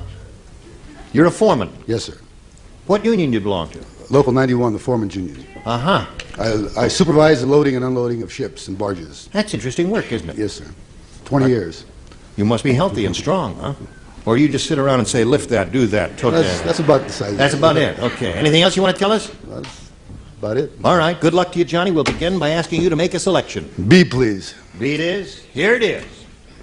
Marvin the Mugger conducts himself in a business-like manner. Good. He gives all his victims blank. Marvin the Mugger conducts himself in a business-like manner. He gives all his victims blank. That's good. Yep, that's it. Oh, all right. A terrific answer. Is it? Wonderful answer. She probably will. I hope I'm right. I'm sure you are. right. I want to be Are you good. thinking about it, Johnny? Don't give your answer yet. I'll tell you when. Now, Marvin the Mugger conducts himself in a business-like manner. He gives all his victims blank. Blue chip stamps.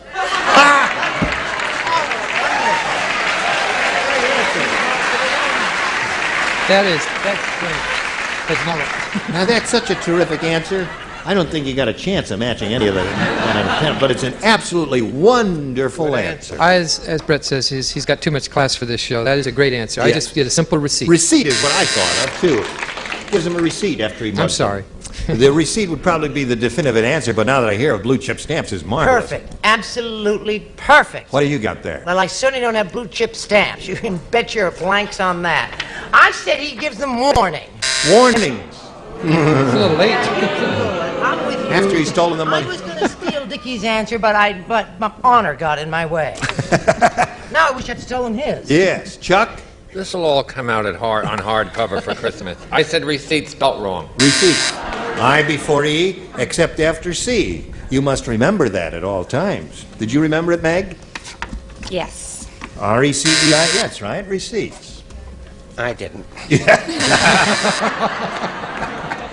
Spelling doesn't count. We got the idea. Good. Yes. Read the question. This All is right. a great answer. Marvin the Mugger conducts himself in a business-like manner. He gives all his victims... Validated parking tickets.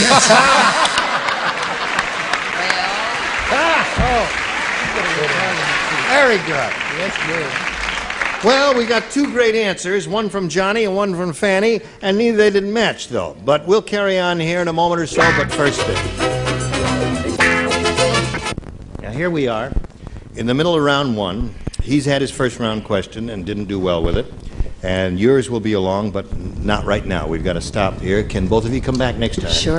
Whenever that is. Good. Right. Look forward to seeing you, and look forward to seeing all of you next time here. Now, tomorrow you open at the Amphitheater in New York. Yes, just for one day. Oh, just doing one day? All that work for one day? Yes, that's just the kind of kid I am. I see. And she's playing a 70-year-old lady. Yes. In that play? Yes, That scene? and well, it's a stretch for her. She's a little older than that, but she's going to die of heart. They wanted to give Brett the part, but she was too. Listen, I hope... can you do this again sometime? I'd love to. I had a wonderful week. Listen, you're not too far away from here, Santa Cruz, yes? That's right. And you? What about you? Can you come back? I want to. We'll pay your Next time I'm in expenses? California. All right, terrific. Look forward to seeing you next time. Now, when we all get together here, these are the bodies who'll be on this stage. Scully Mitchell, Brett Summers, Charles Nelson Riley, Elaine Joey, Richard Dawson, and Fanny Flagg. Join us next time on Match Game 77. I am Gene Rayburn. Tally ho!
Doris Nelson Riley, Donna Mills, Richard Dawson, and Patty North as we play the star-studded Big Money Match Game 76. And now, here is the star of the Match Game 76, Gene Raymer.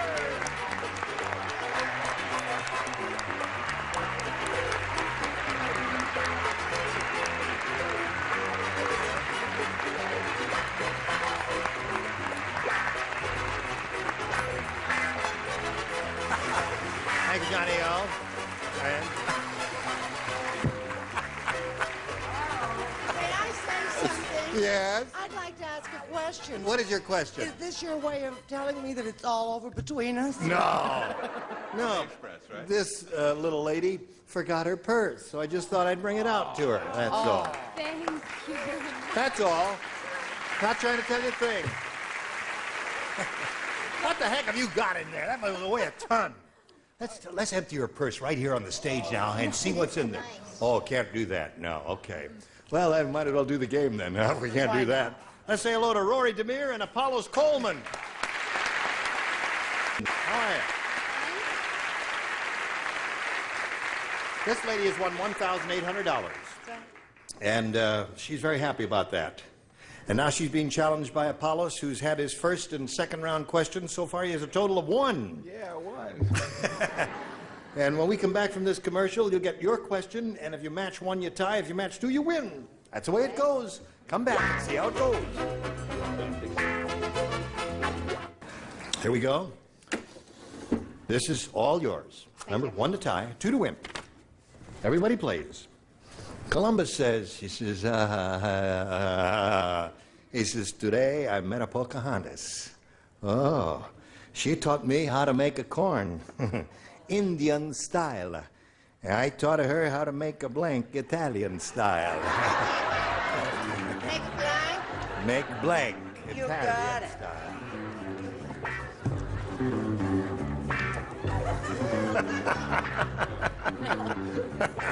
Okay. I'm finished. Good girl. Are you all right? Yes, that's very chic outfit, isn't that? Total Grazie. ensemble. Many times. Yes. Good. Okay, Rory. Columbus said today I met a Pocahontas, a nice girl, a Pocahontas. She taught me how to make corn in Indian style. I taught her how to make blank Italian style. Love. Love, you say. She say make a love Italian style. Any way she wants. Giorgio say love. And Signora. You be the one a spade. That's You how bet. Italian.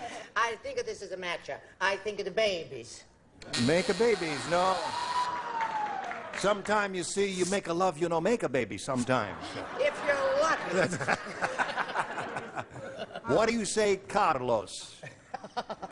I know why The Godfather 1 and 2 was such a terrific success. Why you say that? Because of you both who were not in it. Love. That lady winning the game. Hold your cards up. Let's see what you got there. Love, love, love.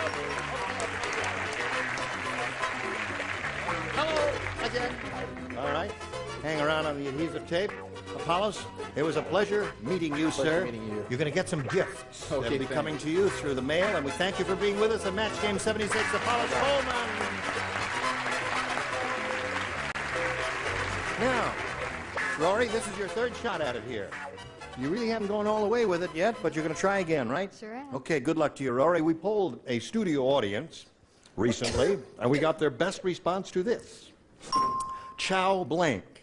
Now, the answer that group of people gave most frequently is worth $500 to you if you match it.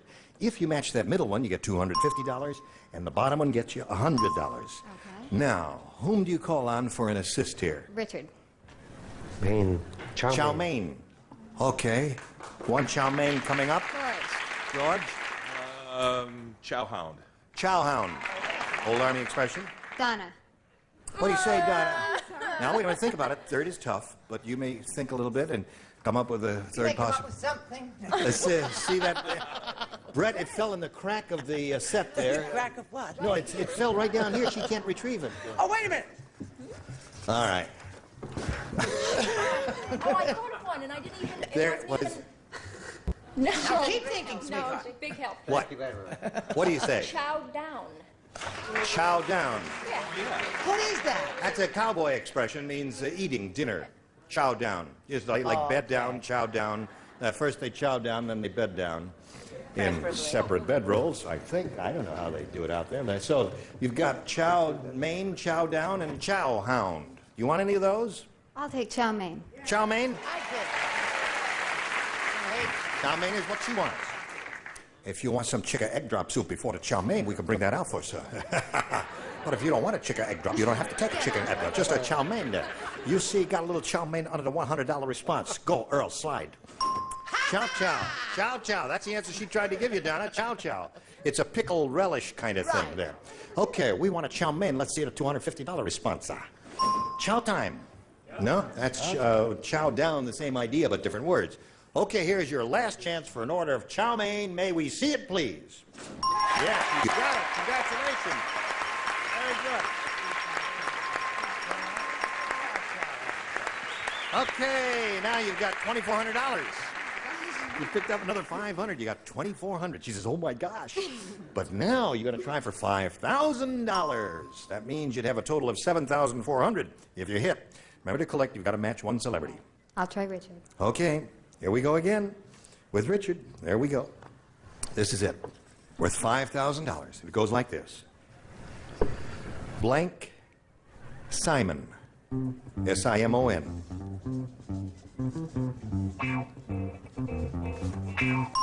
Now, Rory, he's finished with his answer, and we ask you to give us an answer which you think will match his. Blank Simon. Simple. Simple Simon. That came to my mind, too. I hope it came to his mind. Your ESP was going with me, but that's not important. It's got to be going with him. She says, Simple Simon will match it for $5,000, Richard. Who's the most famous playwright in America? Neil Simon. And his name is Simple. Simple.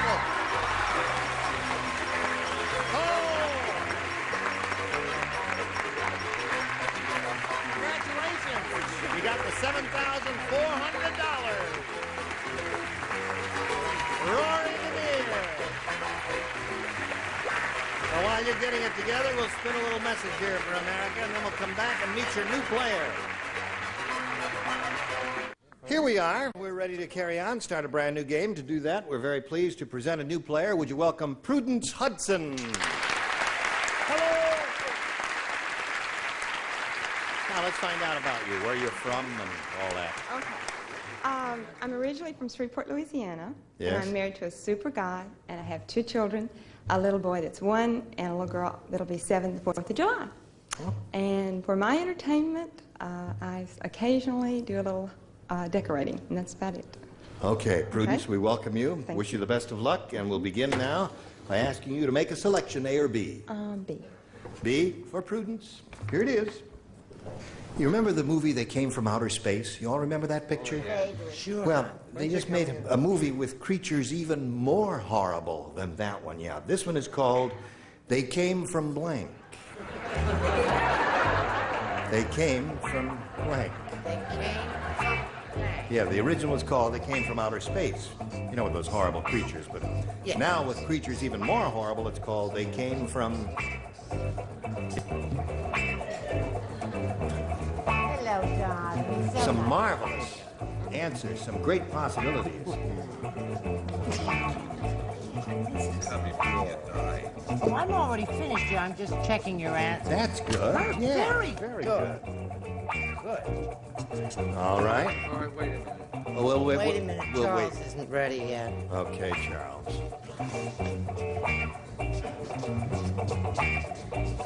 Okay, Charles. Prudence. You remember that movie They Came from Outer Space? Yes. Now, you know there were all these weird creatures in it. They made a movie with creatures even more horrible than that first one. This one is called They Came from... Earth. Earth.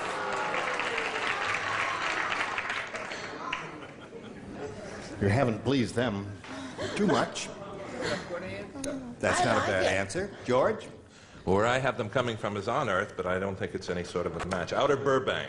Outer Burbank.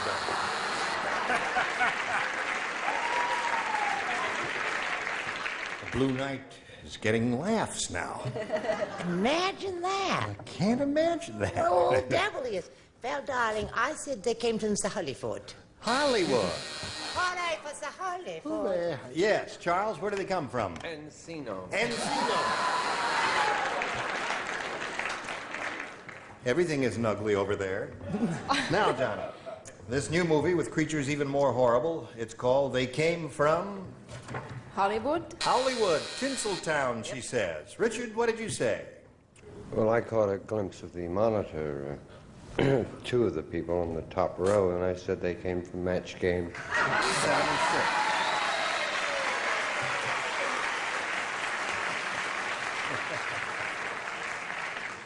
All right. I won't say which two. No, naturally. It's not a policeman. Yes. Daddy? Hello. Come on now, you got to play the game. I know, they came from San Clemente. From San Clemente. Good answer, Pat. Very good. All right. I can't help it, I just miss it. That's the way it goes, Prudence. Okay. Rory, tell her that's the way it goes. That's the way it goes. That's the way it goes. I was going to say, let's make a deal. Now listen to this, Rory. This one's your first round question. At Old Man Periwinkle's surprise party, Oh, dear. he said, "Oh, oh boy, this is the second surprise I got today. I got my first surprise this morning when I blanked." What was the first part? What was the very first thing he said? Boy, this is the second surprise I got today. Don't copy from I got my first surprise this morning when I blinked.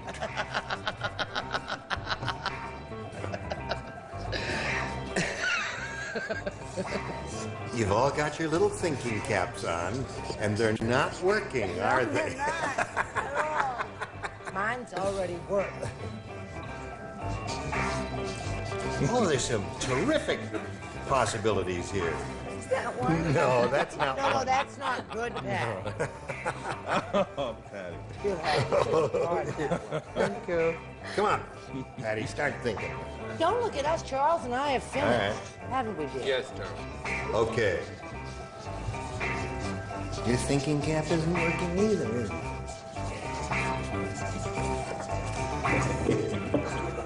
All right. Yeah, put in the slot there and we'll see what happens. Rory, have you been thinking about this? Oh, yeah. I'll give it to you one more time. The Old Man Periwinkle at the surprise party said, "Oh, boy, second surprise I got today. I got my first surprise this morning when I blinked." Was able to? I was able to. I'm sorry. Oh boy. It sure put a bounce in his step. What do you say, George? I think my answer was flavored by your impression. When he woke up. Woke up is a good answer. That surprised him. Brett? He got his first surprise, dear. First he woke up, then he stood up. Yeah. Surprised when he was able to stand up. Charles, what surprised him? The envelope, please. Woke up. Woke up. Now, this lady says, "I got my first surprise this morning when I was able to." What do you say? Able to what? I don't know. I don't Just know. able to. That's the question we weren't going to When ask. he took a breath. Took a breath. Another good way of putting it. I was going to say that. Really? Yeah, I said breathe. Breathe. And Patty. I said turned over by myself. That would be a surprise. Unassisted. Well, you both had a couple of tough questions there. And we'll come to do this commercial, and we'll come back and give you some really tough ones. But now, this message. Hurry back. Here we are. That's round one. Now, round two follows round one. Are you ready, Prudence? Yes. You may have A or B. B again, please. B again. At the circus sideshow, they had to call the emergency squad when Connie the contortionist got her head stuck in her blank. Cut. God. That's good. Thank you, darling. That's good.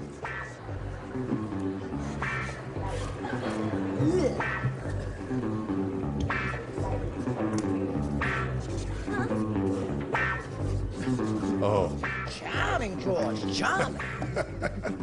Okay. Now, Prudence Hudson. At the circus sideshow, they had to call the emergency squad when Connie the contortionist got her head stuck in her blank. Bra? I didn't hear what you said. Bra? In her bra.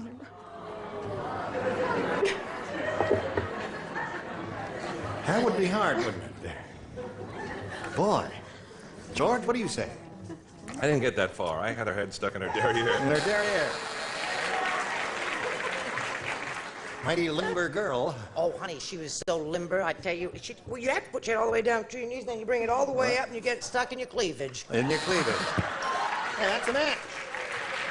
You got a ding. There. Okay, What? Charles. That was a match. I said in her armpit. I told him we didn't like that answer. I think we're going downhill now. Connie, when Connie the contortionist got her head stuck in her bra, according to her, what do you say? These questions keep getting harder and harder as the week goes on. Belly button? Belly button is a good answer. Yes. It's not easy to do that, though. Yes, very difficult. What do you say is difficult? Latin for that, navel. Navel, right. So far you got one, Prudence. Now, what do you say? I said she got her head stuck in her tutu. In her tutu.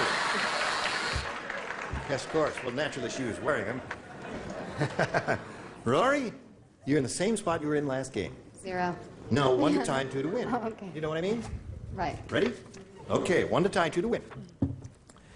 There is an inspirational new book out written by a cannibal. It's called How to Blank Your Fellow Man. Inspirational new book. I got it. Got it. I like spiritual questions that have a lot of religious overtones. Okay, 2, 3 people are ready. Come on, little angel face. The Blue Knight is a little slow Either on of this two. one. All right. Now we'll come over here to Rory Demir. There's an inspirational new book out written by a cannibal. It's called How to Blank Your Fellow Man. Eat. How to eat your fellow man. She said how to eat your fellow man, George. Like this? Eat? Yeah, that's how to eat. Why would that be an inspirational book? Is that what you have, Brett? No, I didn't say. Oh, yeah, but what did you say? I had something much more religious and much more aesthetic and spiritual. I said how to cook. How to your cook fellow your fellow man. Charles? I think this is more aesthetic. I said how to season. How to season. Yes, that could be a little more inspirational. So at this moment, the score is tied 1 to 1. Now, Donna, it's up to you. Being a gourmet cook myself, saute. How to saute. All right. So far, Richard, we have a tie. Oh, well done. I Well have done. a pair of socks, let's find a suit and go out. Okay. Where will we go? To my place to eat. To eat. That wins the day. Look at that, saute.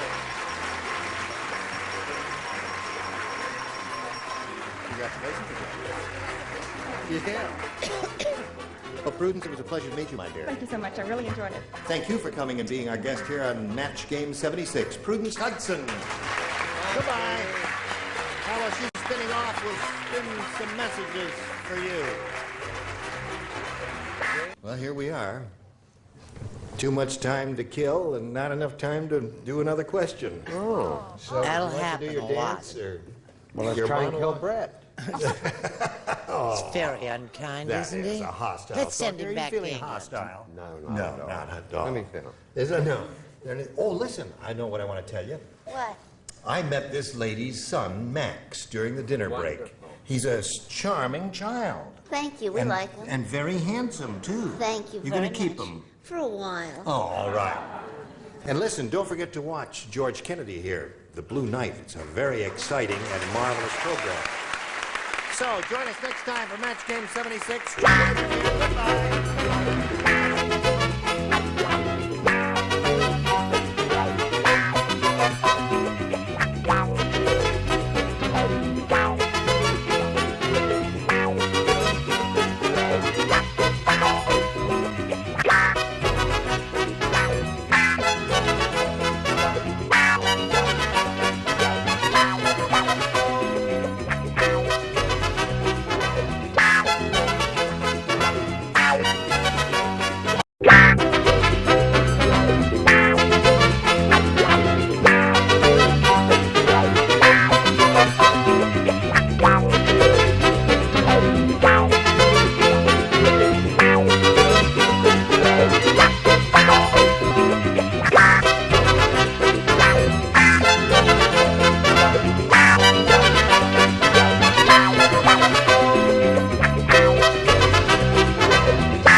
Match game 74, production number 0235, take one. Get ready to match the stars. Jack Narr, Brett Summers, Charles Nelson Riley, Elaine Joyce, Richard Dawson, and Fannie Flagg, as we play the star-studded Big Money Match Game 74. And now, here's the host of Match Game 74, Gene Rayburn.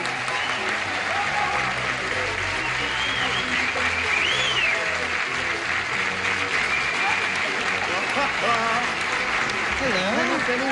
Oh, wow. Did you do that? Yeah. Is this a gift for me? No, it's just a little something that matched the thing on my CD, and I thought...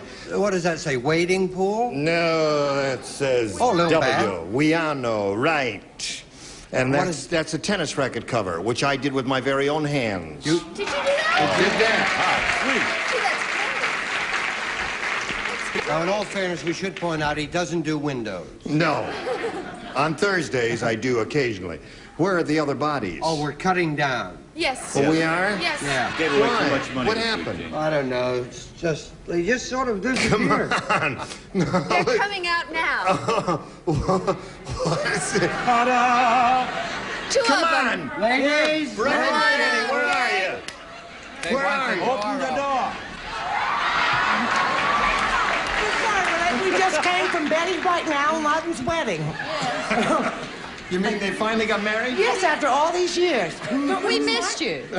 Well, I'm sorry, I wasn't invited to the wedding. You're They don't like you. You're eating an apple. That was her Because I prize. need. I'll take them. I'm terribly sorry. The doctor says it's time for your bath, lady. Just get them in the cold sheets, will you? You're going to wear that hat all during the show. And the flower. Okay, anything you say, ladies. It's getting to them, I think. It is. Let's welcome our two players here, Annette Hall and Carol Fitzpatrick, shall we? Hello, ladies. How are you? And you? Annette Hall is our current champion. She's won $5,600, and she's happy about that. She looks serene. Are you serene? No? How do you feel, Carol? Upset. You're upset? Nervous. Just nervous. Well, you've had your first round question, and we've got one for you coming up. But first, we've got to do a little business, and this is it. Here we are. Push the button and reveal a question for Annette Hall, our current champion. And this is it. Everyone will participate, even the loony girls. I thought the bride would like my hair. Hope it's not molting. Now listen to this, folks. When Charles Nelson Riley went to the masquerade ball... Could I borrow this? No, Charles. Listen. When Charles Nelson Riley went to the masquerade ball, he painted stripes all over his body and pretended to be a blank. No, you can't write with a... I mean, that's... only Mel Brooks writes with a big banana. You write with this thing. Yeah.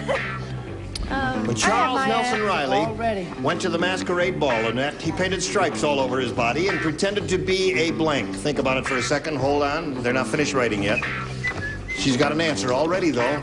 She's very quick, Charles. Charles in court. Okay, here we go. Annette. He painted stripes all over his body and pretended to be a... Zebra. Zebra. Good answer. They think you're on the right track there. Pretended to be a zebra. Jack, what do you say? Lots of animals have stripes. Tigers, zebras, yeah, you're right. But I think he went as a zebra. Zebra. Okay. There's one. Brett? Can you see the wind machine blowing my marabou? Yes. I said zebra. Zebra. With a triple Z, Charles. Actually, I came as a prisoner. A prisoner. I know. I'm the one that did it. I wasn't a zebra. If I say you're a zebra, Charles, you're a zebra. Okay. Okay. What do you say he is? I said he was a zebra. I saw him. Sure. Not only that, but that's all. What do you say, Richard? Well, I know he went once as a Venetian blind, but... So talented. That pretty party I remember well. Charles went as a lady. You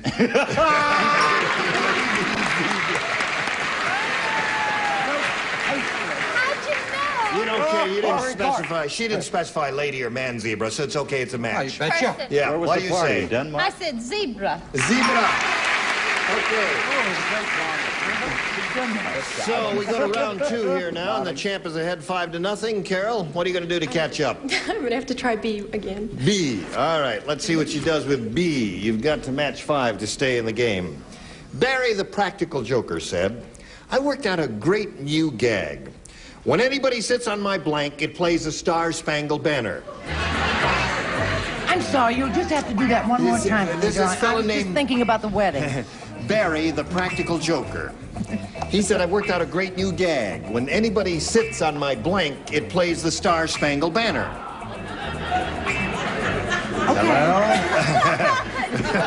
Hello? It's for you, Jim. Oh, it is. Thank you. Hello, Mark. Smell, brother? No, I'm sorry. I'm doing the best I can, but she wants to wear the hat, and what the heck can I do about it? Give our regards to Bill. Okay, yeah. Wrong number? Yes, you need it. All right, ready? Now we're all ready. And we call on Carol Fitzpatrick. Barry the practical joker said, I worked out a great new gag. When anybody sits on my blank, it plays a Star-Spangled Banner. All I can think of is bed. That's I know that's terrible. So all you can think of was what I didn't hear. Bed. Bed. When Well, anybody she sits didn't on say my bed. bed. That's not a bad answer. Bed. Sits on my bed. Won't you sit down, my dear? That's not the Star-Spangled Banner. I know Doesn't that, go like but that. it's funnier Doesn't go that like way. that. You're Jack, probably give us your answer. Okay. Well, before you go to bed, I think you should go in here. It would on her WC seat. On the water closet. Seat. Yes. The tidy. Yeah. Apologies to Jack Parr. Yeah. What did you say, Brett? Got to match them all to stay in the game, Carol. How many children does that poor little thing have? 3, I believe. 3 boys. Well, I can sympathize with you because I have 2. I said Betty, bye. Bed. There's a match. Charles. I'm sorry, I said John. You said it was John. So that means Annette Hall wins the game. Congratulations. Come on down. Harmonica. Come on down. Annette is so upset about the whole thing that she won another game. She was sitting there not knowing what to do and ignoring my invitation to come down here. Well, you just calm down here for a second or so while I say goodbye to this pretty lady, Carol Fitzpatrick. It was a pleasure meeting you. A gift for you backstage, Carol, with our thanks for being with us. Carol Fitzpatrick. Now, Annette, we'll do a little business here, and then we're going to have a go at the big money super match, okay? Fine. All right, see you in a moment. Annette Hall is here again to have another go at the big money super match. She did it once, and she won it all. And now she's going to try it again. Ready? Yes. Okay, here we go. We polled a recent studio audience, Annette. We got their best response to this. Henry Blank. Now, the answer they gave most often is worth $500 if you match it. If you match the next one, you get $250, and the third, $100. From whom would you like some help? Richard. What do you say, sir? An old role that Charles Lawton played, Henry VIII. Henry VIII. Don't take any notice of these people booing. Are you booing Henry VIII? He'll hit you with his wishbone. All right. Fanny. Yes. I say Henry Ford. You say Henry Ford. There is no Henry Ford. And one more. Elaine. You say Henry... I say Henry Hudson. Henry Hudson. Is he a friend of yours? Yeah, I said Henry Hudson because he's been dying to hear his name on this show. That's right. You promised to mention it. He keeps writing, and we just keep ignoring him there. So you've got Henry Hudson, a sure winner. You got Henry VIII and Henry Ford. Now, you may choose one of those or give us one of your own. Annette, what would you like to do? I think I'll go with Henry Ford. All right. Oh, you should have taken You don't think Henry Ford's a good choice? All right, we'll find out. Henry Ford is what she's looking for. She hopes it's up there and under one of the higher numbers, hopefully. That's the one we're looking for. Let's find out if it's under the $100 response. Henry Aaron. Oh, yeah. All-time champ there. No one thought of him. Okay, here we go. We're looking for Henry Ford. Here is the $250 response. Henry Kissinger. Oh. I don't know why I blanked him out, but I didn't think of him either, did you? Yeah. I did. You thought? A lot of okay. Here's your last chance for Henry Ford. Here is the $500 response. Henry VIII. And you booed him. Boo them. I couldn't, but I will beat him up later. Okay, well, I'm sorry about that, Annette. You've raised your winnings a little bit here. Why did you doubt me, Annette? That's right. You didn't doubt him last time. You were doing so well. I'm sorry. Is there another man? Tell me. Yeah. Boy, is there another man. I saw I'll tell you.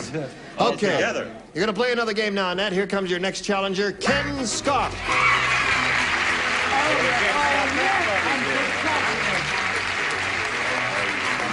Hello, Ken. Hi, it was Henry VIII here. You know Annette Hall, Ken? Would you tell us a Ken Scott story in 12 seconds or less? All right, the Ken Scott story is I'm a supervisor of women's and children's clothing for a local discount chain. I'm married to a super lady, have 3 great kids, and love tennis. Are you a pretty good tennis player? No. No. It is a marvelous game, though, isn't it? I love it. Love it. All right. Shall we have a go at it? Okay, I'll push a button and reveal 2 questions here and ask you to make a selection. A. A is what he wants. Everybody plays since it's a brand new game. Brett Summers. You remember Brett Summers? Yeah. She had some friends over last night for a home-cooked meal. And I saw one of them today, and he couldn't stop blanking. Oh, dear me. What did you serve? Brett Summers had some friends over last night for a home-cooked meal. I saw one of them today, and he couldn't stop blanking. I'll try the number again. There's no reply. Is it? I keep ringing. Yeah. Is it one ringy-dingy? One ring-a-ding. 2 ringy-dingies? I used to love her. Yeah. Oh, yes. Miss Lily. Marvelous. She It won was an nice Emmy? that she won, wasn't it? Yes. What did you win? She won an Emmy recently. If you would have lived, you would have known that. Everybody ready? Okay. Ken Scott. Brett Summers had some friends over last night for a home-cooked meal. I saw one of them today, and he couldn't stop blanking. Barfing. There must be a California expression with which I am not familiar, but I'll take your word for it that it has some significance. Jackie said barfing. Well, you see, she served fish. Yep. That was stronger than my great Aunt Harriet's breath. And this guy couldn't stop throwing up or barfing. That's what barfing is. Oh, is that what barfing is? You Californians are a queer race. Can't you just say throw up? Do you have to say barf there? What do you say? Cape Cod? No, they don't say barfing in Cape Cod, do they, Brett? Do you remember earlier in the week? Well, I won't go No. Anyway, I was the hostess, and I know, and I've seen my friends after they've been to my house, and they can never stop crying.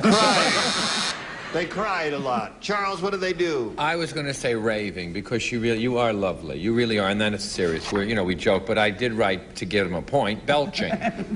Belching. That's not exactly barfing, is it? But you said you didn't know what barfing was. Well, no, they just told me what... They just told me what barfing was when they matched Jack's answer with throw up and barfing. It's a match. What do you say? I'm not from California. What do but will they accept getting sick? Getting sick? Oh, yeah. They do. You Easterners are so polite, aren't you? Yes. What do you say? I'm going to try that. I happen to be from Guam. Will you accept belching? No. My government will contact your government very soon. The moment we get a government.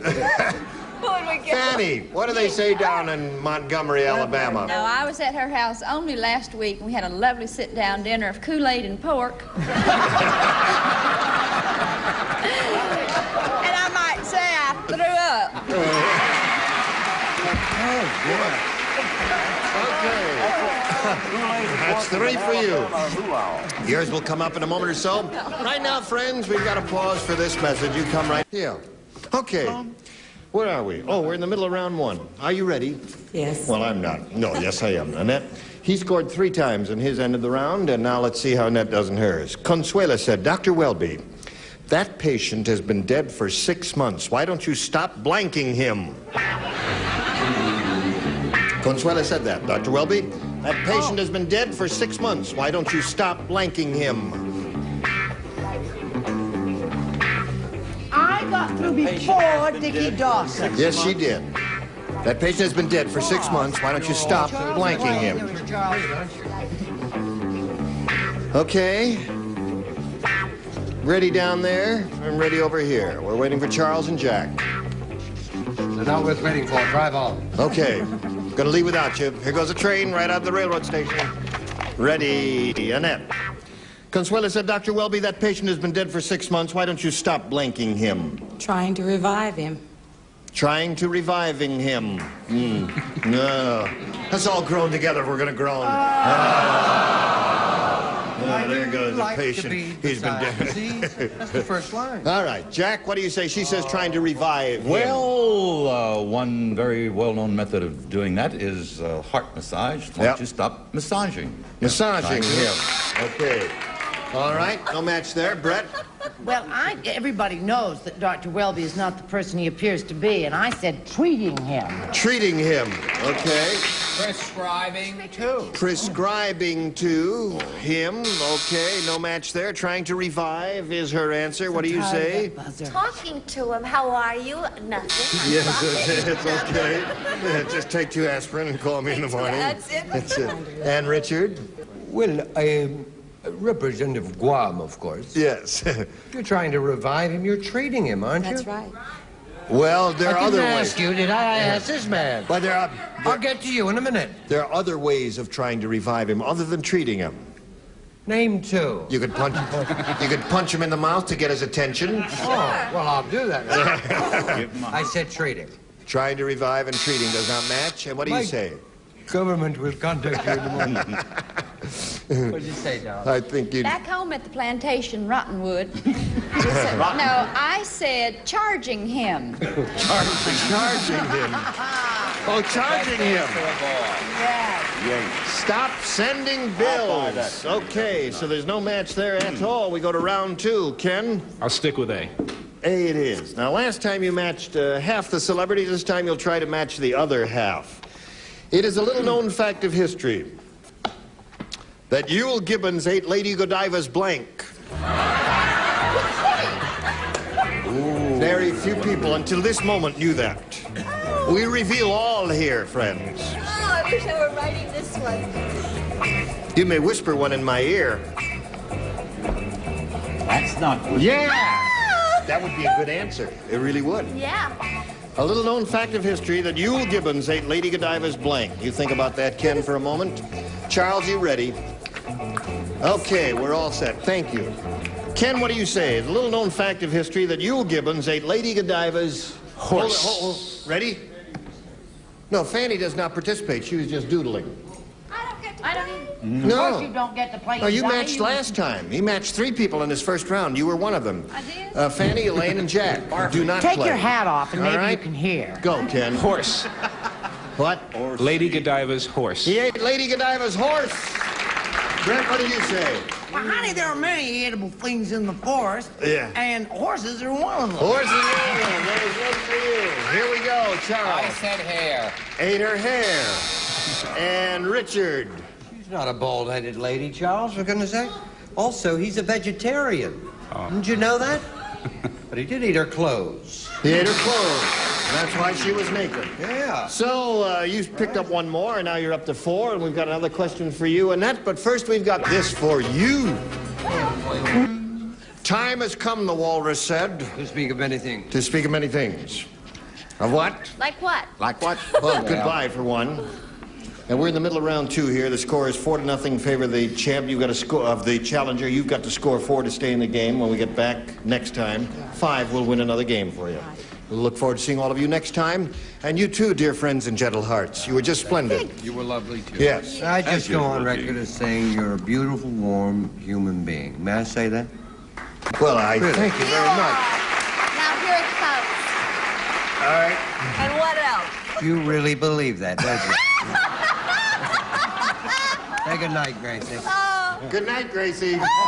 Don't forget to watch Jack Ours tomorrow at 11 o'clock or 10 o'clock, wherever you happen to live. Gene Rayburn from Match Game 74. This is the last show, so next time we get together, we'll have these ring-a-dings. Jimmy Walker, Brett Summers, Charles Nelson Riley, Joyce Boulevard, Richard Olson, and Loretta Swift. How about that? You be sure to be here. Bye.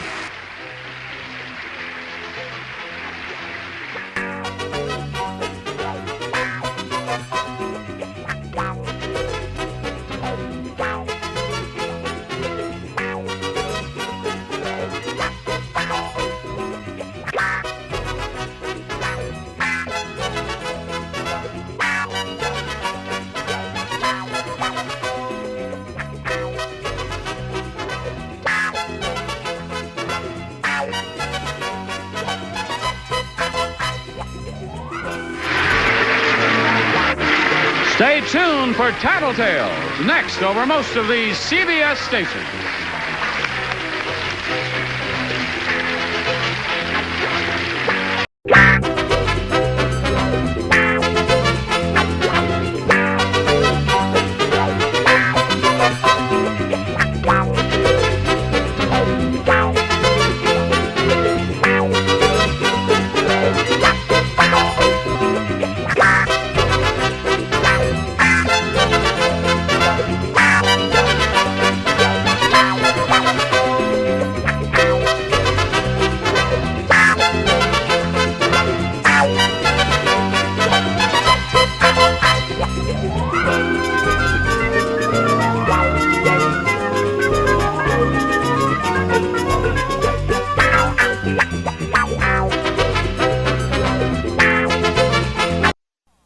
Get ready to match the stars from Carter Country. Geach Cook, Brett Summers, Charles Nelson Riley, from Angie, Deborah Lee Scott, Paul Williams, and Betty White, as we play the star-studded Big Money Match Game 79. And now, here's the star of Match Game 79, Gene Rayburn.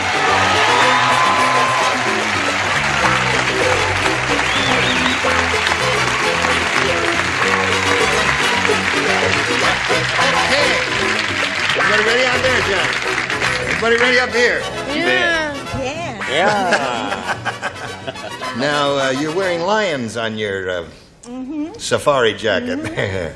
I see. Now, they were never live lions at that, so no one's hurt any of those no lions. one's hurt. But... I see. You feed them occasionally? Okay. Would you all join me in welcoming Sylvia Severe and Lou Girolamo?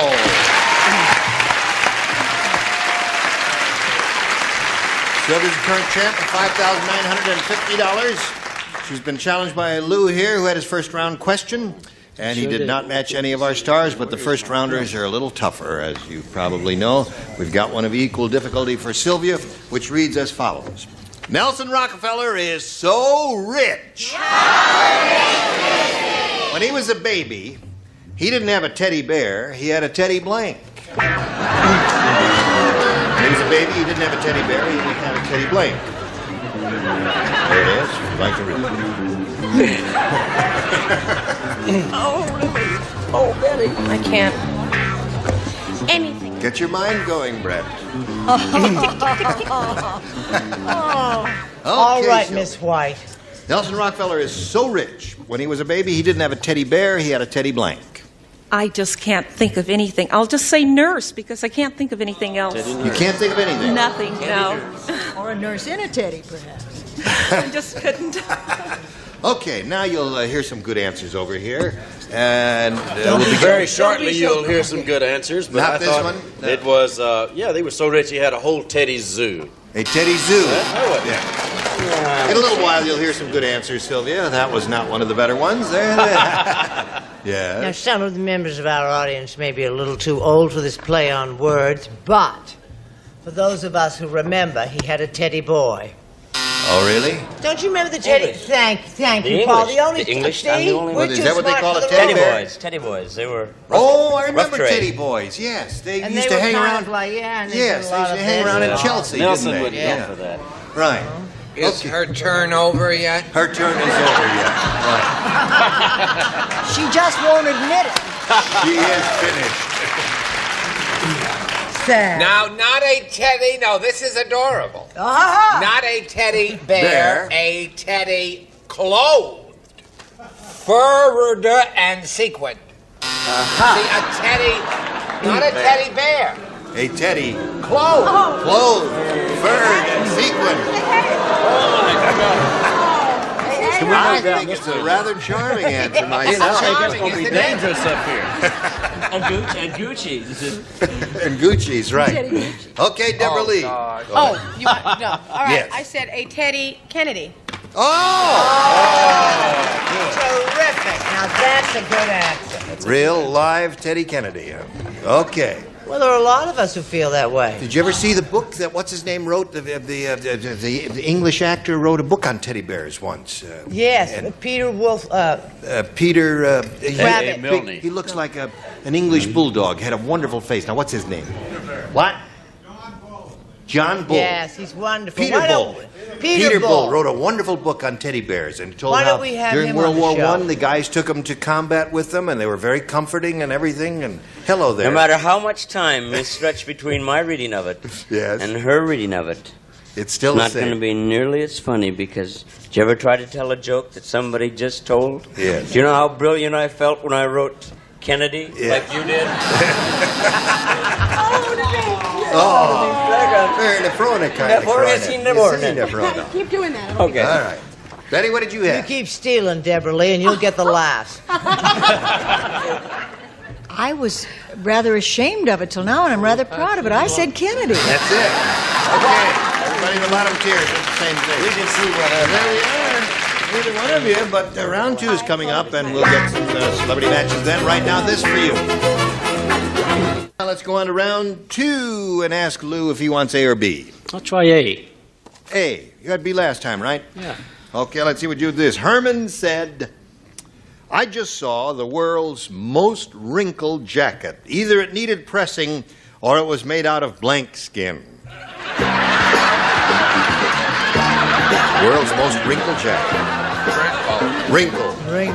Wrinkle. Either it needed pressing or it was made out of blank skin. Is this a sport question? Have you thought about it, Lou? Thought about it. Thought about it. You don't want the question? Yes, I do. All right. Oh, Ready, go, got you covered. Herman said, I just saw the world's most wrinkled jacket. Either it needed pressing or it was made out of blank skin. Alligator? Alligator is there kind of wrinkle, that's right. Alligator. I didn't think of that one. I thought of an animal. You did? Yeah. I didn't think of alligator either. I thought of elephant. I thought of elephant, too. Elephants are wrinkled. Uncle Gene, I keep forgetting. No, wait, what's the point of the game? To match. You going to say alligator? Okay, I said alligator and or crocodile. All right, there's one there. He's hanging in there. The tasteless, disgusting, the most tasteless, disgusting, revolting award answer. In 6 years. Old people skin who will their flesh to a haberdasher. Once you're right. Not that far off. All right, Deborah Lee. I said elephant. Elephant seems to be the definitive answer, doesn't it? Skin makes me think of animals, Yes. as in leather. Yes. And wrinkling and being, well, I'm wrinkling myself a little now. I thought of Memphis and Elvis Presley, he had a jacket that was made out of hound dog skin. Hound dog skin. Yeah, they're very wrinkled. They have an excessive amount of skin. Nip and tuck, and they look better, but... Yes. And the reason... I didn't think it'd be a match, so I didn't put it down. But have you seen those Chinese dogs, those Shar-Peis that are wrinkles from here? Oh, clear yes, back? yes. They are, but I didn't think that'd be really a match. Yeah, no so one I said would do. elephant. That Elephant, wasn't a there match we are. either. Okay, now, Sylvia, again, you're in the catbird seat. All you had to do is match 1 to tie and 2 to win. The passenger said, I think this airline is run by hippies. Uh-oh. The stewardess just asked me if I wanted coffee, tea, or blank. Sure.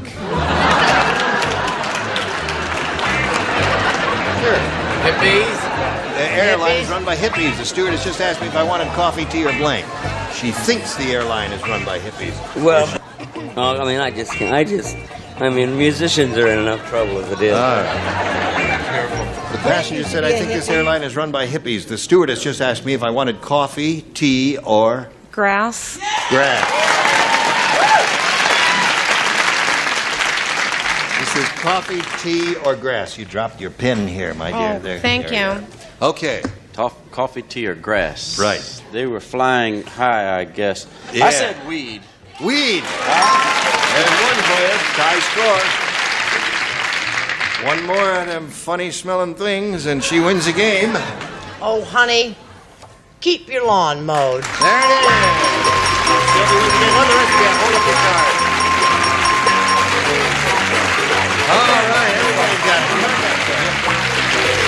Well, Lou Girolamo, I'm going to send some gifts your way from Matt Kane 79. It was a pleasure to meet you, sir. Same Lou here. Girolamo, ladies and gentlemen. There we go. And here's the stuff. Ready? This is your third game, right? Here we go. We polled a studio audience not too long ago and said, write down your best answer to this. Blank yonder. Now, for matching the answer they gave most often, you get $500. For their second most popular response, you get $250. Then if you match their third most popular answer, $100.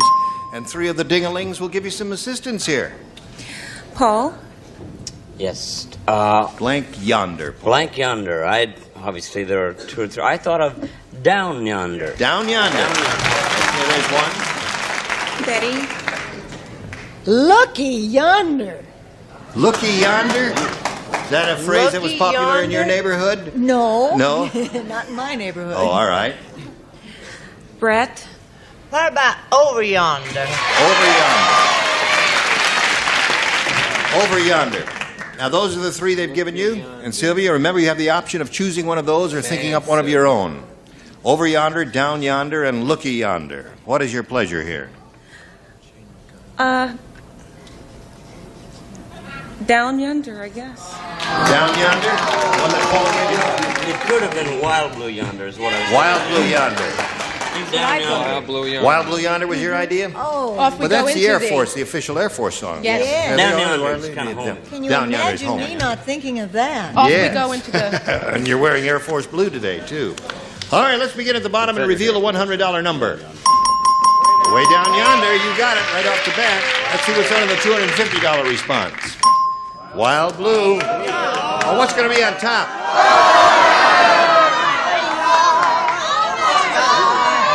Okay, over yonder, slide it. You're right. Over yonder. Very good, Brett. And looky what happened. It was number 3 I want America to keep in mind. That's very good. I really didn't think of that one at all. Well, now, Sylvia, you got $100. You're going to have another shot at some big money, but right now we want to do a little business with America.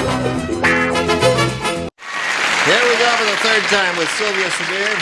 She's got $6,150, and she's just won another $100. That means at least she'll play for us 10 times that amount, or $1,000. But we're going to ask her to spin the star wheel again and see if she can double it and play for $2,000. Here we go, and good luck.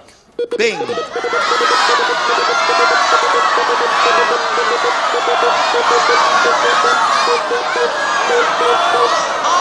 I believe it is.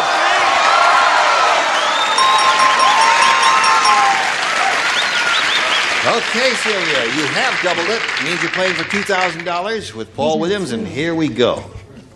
Now, I'm going to try. You'll write your response to this, and she'll give a verbal response when I call for it. And don't you be nervous, hon. Huh? Blank towels. Towels. Blank towels. Put it right in the slot there. Yeah. All right. Now, if you give us the answer that he's written on the card, we give you another $2,000. Paper. Paper towels? No. What? I don't know. We'll find out right now. She says paper towels will match it. Boys, paper towels. The paper towels.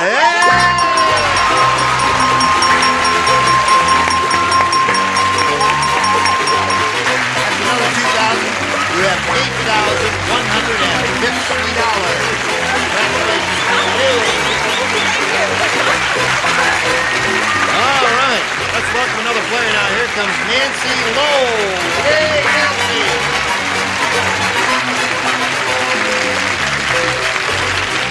Isn't she a happy lady? Yeah, she should be. She's got over $8,000. Well, we welcome you. Thank you. Delighted to see you. I'd like to find out a little bit about you before we start the competition. Well, I was born and raised a gypsy. My parents drug us all over the country, so I decided to join an airline and continue my vagabond ways. I now live in Los Angeles, but I do a great deal of traveling, and I'm hoping to relocate soon. 2 years in one spot's long enough. Really? Why did your parents move a great deal? My father was in aerospace, and especially during the 60s when they had such an advancement in the program. So he had to work in various places? Yes. Yes. Well, I think you turned out very well for it, all that. Thank you. I've always enjoyed it. Good. Now, good luck to you here. A So or did B? I. Being a gypsy? Oh, that yes. too. Yeah. You can have A or B here, Nancy, whatever your pleasure is. I'd like A, please. You have A. That's perfectly all right with me. Larry said last night, I saw the world's scariest movie. Uh-oh. It was the first time I ever saw a candy stand selling blanks. A scary movie. You know the candy stand in the lobby of the theater? Yeah. Well, he said it's the first time I ever saw a candy okay. stand selling blanks. Oh, darling, don't get impatient. Oh. She's thinking. She's always thinking. Well. Premature. Oh, I can't. This is very easy. Oh, gosh, I don't know.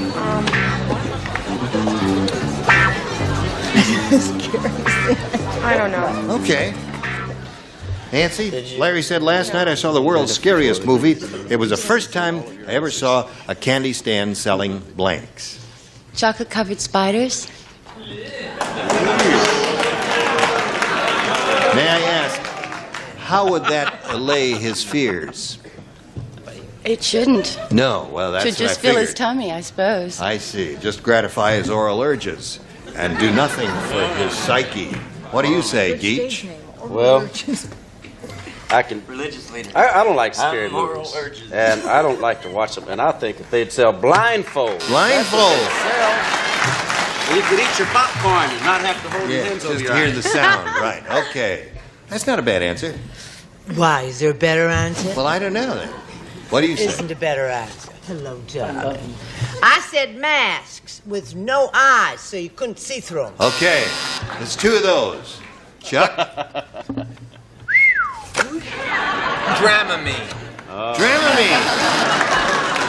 Yeah. Can I check the spelling on Dramamine? That Dramamine does make you, it has a calming effect. I said chocolate-covered Valiums. Valium. You see, the S is important there. It was not a blank, but a blanks. Oh, he's Blank. so So I aware. said tranquilizers because Tranquilizers. That covers all bases. Yeah. All right.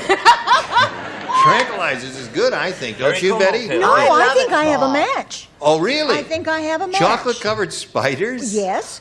Tarantula kisses. Tarantula kisses. Well, I'll be darned. Aren't we all surprised? Scariest thing I could think of. Play, Gypsy, play. Okay, you hang around for years right now. America, if you'd watch this, please. Ready, Sylvia. 1 to tie and 2 to win. Fred said, I don't think the Smiths are getting along. At the costume party, Mrs. Smith went as a bird, and her husband went as a blank. Now, who are these people at this costume party? The Smiths. The Smiths, yes. And their friend Fred said, I don't think the Smiths are getting along very well. Oh. At the costume party, Mrs. Smith went as a bird. Her husband went as a blank. Oh. Not getting on at all. Not getting on at all. Honey, it's America's story. Right. Who went as the bird? Mrs. Smith went as a bird. The trick is don't get married. And Mr. Smith went as a blank. You know, you're quite charming. No, he's not. He's cold. He's aloof. I like that tie. Thank you. Time you to notice, my ward. That's okay, Paul. You write down anything you want, sweetheart. It's all right. You put it right in the slot there. Oral, whatever you said before. Fred said, I don't think the Smiths are getting along. At the costume party, Mrs. Smith went as a bird, and her husband went as a blank. A worm? A worm. Husband went as a worm. I guess she could have coerced him into doing that, right, Geach? They wouldn't have been getting along at all, but I thought, well, he could end that if he had gone as a hunter. A hunter, yeah. Shoot her down. Right. That's what he had in I mind. think I have the definitive answer. She was on the right track, but you see, she's too good, kind, right, and masochistic. He went as a cat. Aha. Cat would stalk the bird. Right. I said the same thing as this lovely lady. And with good reason. What lovely lady? This one right down here. Yes. Brett, not while I'm on, okay? I said he went as a worm because he wasn't. A worm. 3 men. High score. One more worm. Bird dog. Bird dog is a good answer there. Not Eddie, what better do you than got cat. there? Pussycat. A pussycat. Okay, so we've got a tie here in this first round, and we'll see if we can break the tie in round 2. Right now, this for you. Listen, I want to thank each and every one of you. Now, what's the name of your show again? Oh, it's called Angie. Angie. And it's following Mork and Mindy. Following Mork and Mindy. Yes. When will it start? It's actually no. It's already been on. It was February 8th. It started. Oh, it did start. So we've seen it already. Yes. Yes. See, the reason I hope you did. we're a little vague about this show was taped in May of 1974. May I say something? What do you want to say? Quick. We're taped in advance, and I just got all the Christmas cards that all the people in this country sent me, and I want to thank them. Oh, but thank you very much. I just got them like the day before yesterday. Yes, you Some were of them did not have return wonderful. addresses. Listen, join us next time for Match Game 79. I'm Gene Rayburn. Thank you, one and all. Good fun.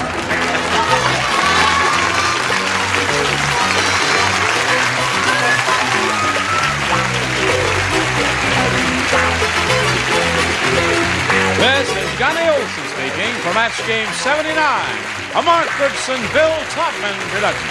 This program was edited for broadcast.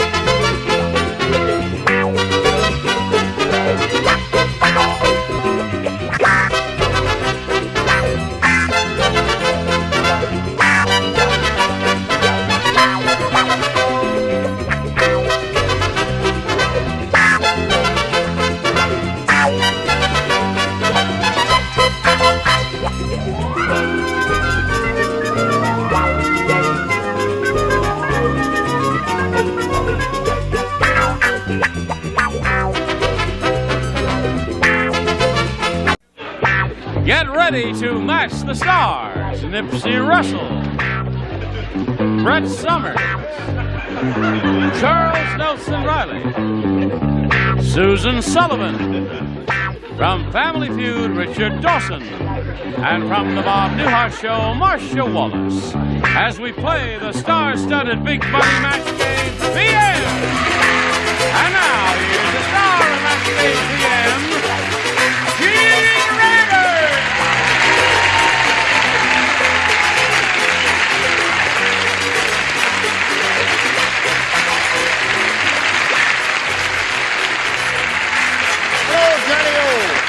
Thank you, Fred. Thanks for joining us here. We're going to have a grand time because we have a bunch of grand people here. Aren't they grand? And now I ask you. Yes, they are a grand bunch. Let's say hello to our two players here, Chief Harold Wilson Jr. and Judy Hamilton. We'd like to find out a little bit about each of you before we begin. Judy, anything you care to contribute will be deeply appreciated. Thank you. I'm the mother of 3, the grandmother of 1, which I'm trying to teach to call me sister. I like to snow ski, play tennis, and I'm a real estate salesperson. Nice to have you with us. Nice being here. And good luck to you, Judy. Thank you. Now, Chief, what about you? I have a wife and 3 sons. And I don't quit now. Don't quit now? No. Okay. Gene? Now, wait a minute. May I just see what this is? I've never seen these before. Okay. They're beautiful. Now, what does that depict? Those are dolphins. That's a symbol of qualification in submarines. Oh, yes. You're a sonar fellow. A sonarman, that's right. What's the deepest you've ever been under the ocean? Well, in excess of 400 feet. That's a military secret. How Absolutely. far beyond 400 you've gone. Now here, on Match Game PM, each of you will have 3 opportunities to match as many of the beautiful people as you possibly can. The one who's done that most often at the end of the 3rd round will be the winner. We'll go on to play that big money super match, which can pay off over $10,000. Here we go. Now, Judy, we'll begin with you and ask you to choose A or B. B, please. B it is. Here we go. Now, you've all seen the Thanksgiving Day Parade, have you? We have, indeed. You've seen it. You have those big 50-foot high balloons of fairy tale characters. You remember seeing all that? Well, this year, the TV commentator said, "Here comes the Snow White balloon, and I can hardly believe it. Snow White is blank." Snow White is what? Snow White is blank. Good gravy, Marie. Right. Now, we'll come over here to Judy Hamilton. Now, you've seen the Thanksgiving Day Parade, haven't you? They have those Certainly. big Who has balloons of all the fairy tale characters. This year, the TV commentator said, "Here comes the Snow White balloon, and I can hardly believe it. Snow White is blank." Naked. Naked. What's wrong with that? That's not a bad answer, is it? No, I would expect it to be naked, but you see, the parade comes up Lenox Avenue. Yes. In Harlem. Yes. I can hardly believe it, but Snow White is black. Oh!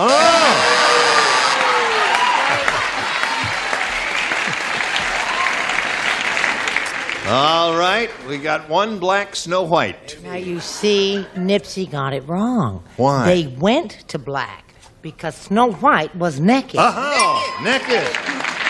That gives Judy 1. Charles? Actually, it's Black Butt, played by Diana Ross, so we get a good movie. Right. So we have 2 black Snow Whites and 1 naked Snow White. Susan, show us your Snow White. Oh, okay, for a grandmother. Oh, God love you. A naked. All right, that's 2 for her. I can hardly believe it. Snow White is black. All right, so you got 3 of those so far. I could hardly believe it myself. Black. Black. Okay. And beautiful. And beautiful. 2 for Judy, and now, Chief, we've got this for you. It says, "The lady said to the bald man," she said, "I don't care if you are Alan Funt, get your candid camera out of my blank." The lady said, "I don't care if you are Alan Funt. Get your camera out of my blank." Get your candid camera out of my blank. Put your thinking cap on now, and just look over there, and give us an idea of what you think they might say. The lady said to the bald man, "I don't care if you are Alan Funt. Get your candid camera out of my blank." Bathroom. Bathroom. Okay. Okay, Nipsey, you're up. I keyed in on the word bald head, man. Get your candid camera out of my bra. Oh. Well, Alan Funt is bald, isn't he? Yes. As a cue ball. Right. Now, I can't stand it. I have to know, what is the difference between a chief petty and just a plain chief? Chief Harold Wilson? Yes, sir. Is that, is one better See, that's a than the- difference. I'm a lieutenant. What's the difference between what? Yeah, a chief, like if you were Chief Petty Harold or Chief. Well, there's a chief petty officer, and There's petty officers, and there's chief petty officers, and there's officers. And a chief petty officer is about as good as you can get. Is that you? Is that what you are? That's the Right. Are you going to show us your answer? Tell Richard to stop rolling his eyes at me. I said it doesn't match cleavage. I don't care if you are, Ellen Fun. Get your candid camera out of my cleavage. That's the place between. Yes, I understand. The place between the... Yes? Wouldn't it be wonderful if you could take you-know-who for a ride on the submarine and then... You know what I mean? Fire one! John! John! Wait, there's more? it was in the shower head. Okay. All right, Susan, we come to you. I don't care if you are Ellen Funt. Get your candid camera out of my... Toilet. Toilet. Okay, 2-2, score's tied. Do you untie the score? Any friend of Flipper's is a friend of mine. Right. There it is, 3-2. Yes, ma'am? My goodness. Could have sent 2 kids to college in the time it took to get to the 6th seat. But it was quite a bit of human interest, Brett. I enjoyed it. I still didn't understand his answer. Bathroom. Okay. All right. So there we are, 4-2 the score in favor of the Chief, and now we've got this for you. Here it is, the home version of the match game. Each of you and all of our other contestants will receive one by airmail. Okay. Now, here we go to round 2. Let's see. Chief, you're ahead, so we'll ask you to go first. A. Gotcha. Paul said, I'm not sure I like going out with Wanda the Witch. On our first date, she turned my blank to stone. Let's see. You play and you play. And that is it. I a little white, Dave. Susan Sullivan is seen on ABC in a wonderful show called Having Babies. Yes. Is that it? Right. I don't have them, I deliver them. You deliver them? Yes. Oh. Come over here to the Chief. Let's see what you can do with these two. All right, he's finishing up. Paul said, I'm not sure I like going out with Wanda the Witch. On our first date, she turned my blank to stone. She turned my lips. No. Lips. She turned my nose. No. Good response, Brett. He talked an awful lot. I said she turned his tongue to stone. Well, Chief, you didn't score there. Let's see what Judy does with her second round question. Now, there are 4 people. Rolling your eyes at Nipsey, Charles, Richard, and Marcia will play. The preacher said, the groom in that last ceremony really robbed the cradle. At the end of the ceremony, he didn't kiss the bride, he blanked her.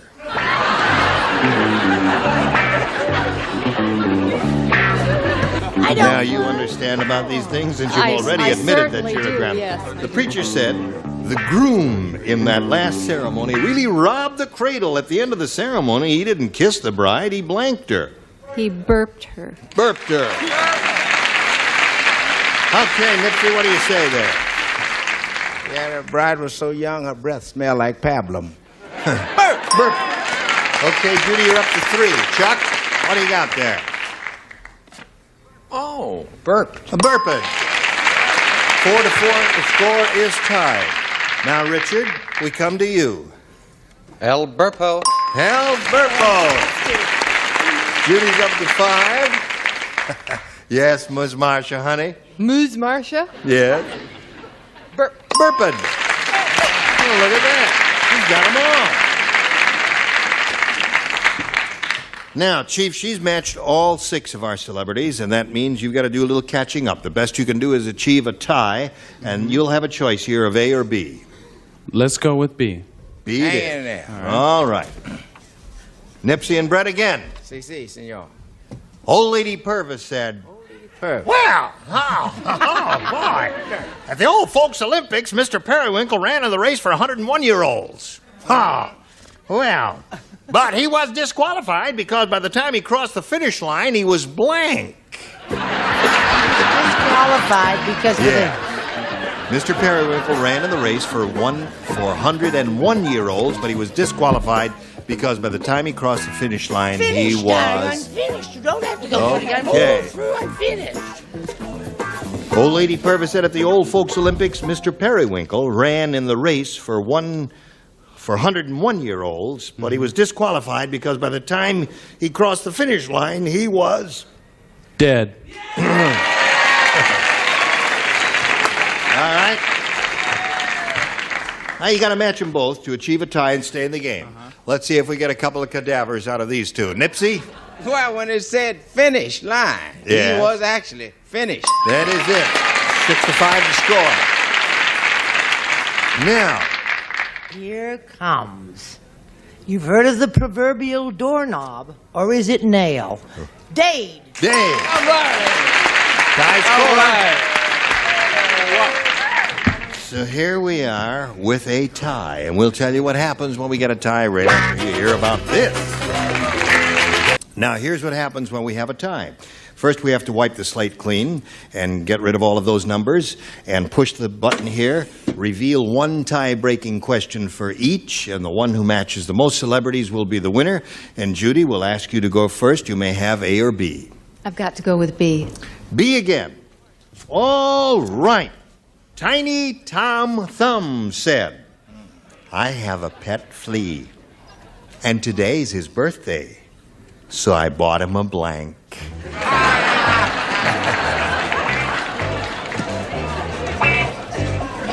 I'll give it to you one more time. Tiny Tom Thumb said, I have a pet flea, and today's his birthday, so I bought him a... dog. A dog. That's a good answer. Nothing so touches the heart as a flea and his dog. A flea and his dog. There's one for her. What do you got for us there, Brett? Remember that old song? Look at that little doggy in the window. Okay. That's two for her. Charles? Another dog. All right, 3 dogs up there. Today's my dog's birthday, so today's my flea's birthday, so I bought him a dog, according to her. What according to you? Well, according to me, a flea collar. A flea collar. You bought a flea collar? Well, not only his birthday, but his death day. Very bizarre way to treat a pet. El Doggo. Dog. 4 for Judy. Now, Marcia, my dear. Gene, first of all, I'd like to say that I think it's just disgraceful the way you treated Susan about her answer, which I thought was extremely correct and very astute. Collar. Okay. So, Judy, you picked up 4, and now let's see what Chief does here. Chief, 4 for another tie, 5 to win. The marriage counselor said to Fred, Fred, when I told you to bury the hatchet... I didn't mean to bury it in your wife's blank.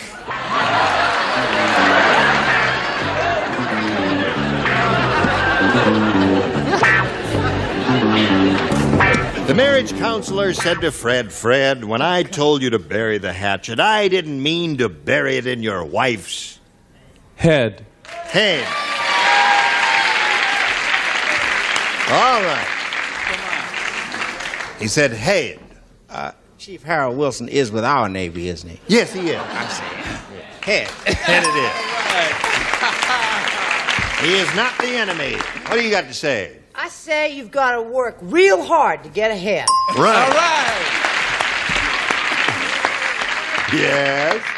Or be pretty like me. Oh, of course. Another one, all right. Love your gardenia. All right, Susan Sullivan. He says, I didn't mean to bury it in your wife's... head. Oh. At this moment, we have a tie score. One more head will win the game for the Chief. What's the guy's name? Fred. You remember Fred? Yeah, he sort of lost his head, I guess, and so did his wife. He did, indeed. That means the Chief wins the game. What's that, Marcia? Okay. Congratulations to you, sir. There you go. Hang around there for a minute or so. Judy, it was a pleasure to meet a beautiful Great grandmother show. like you. Thank you. Thank you. Some gifts coming your way. Judy Hamilton, ladies and gentlemen.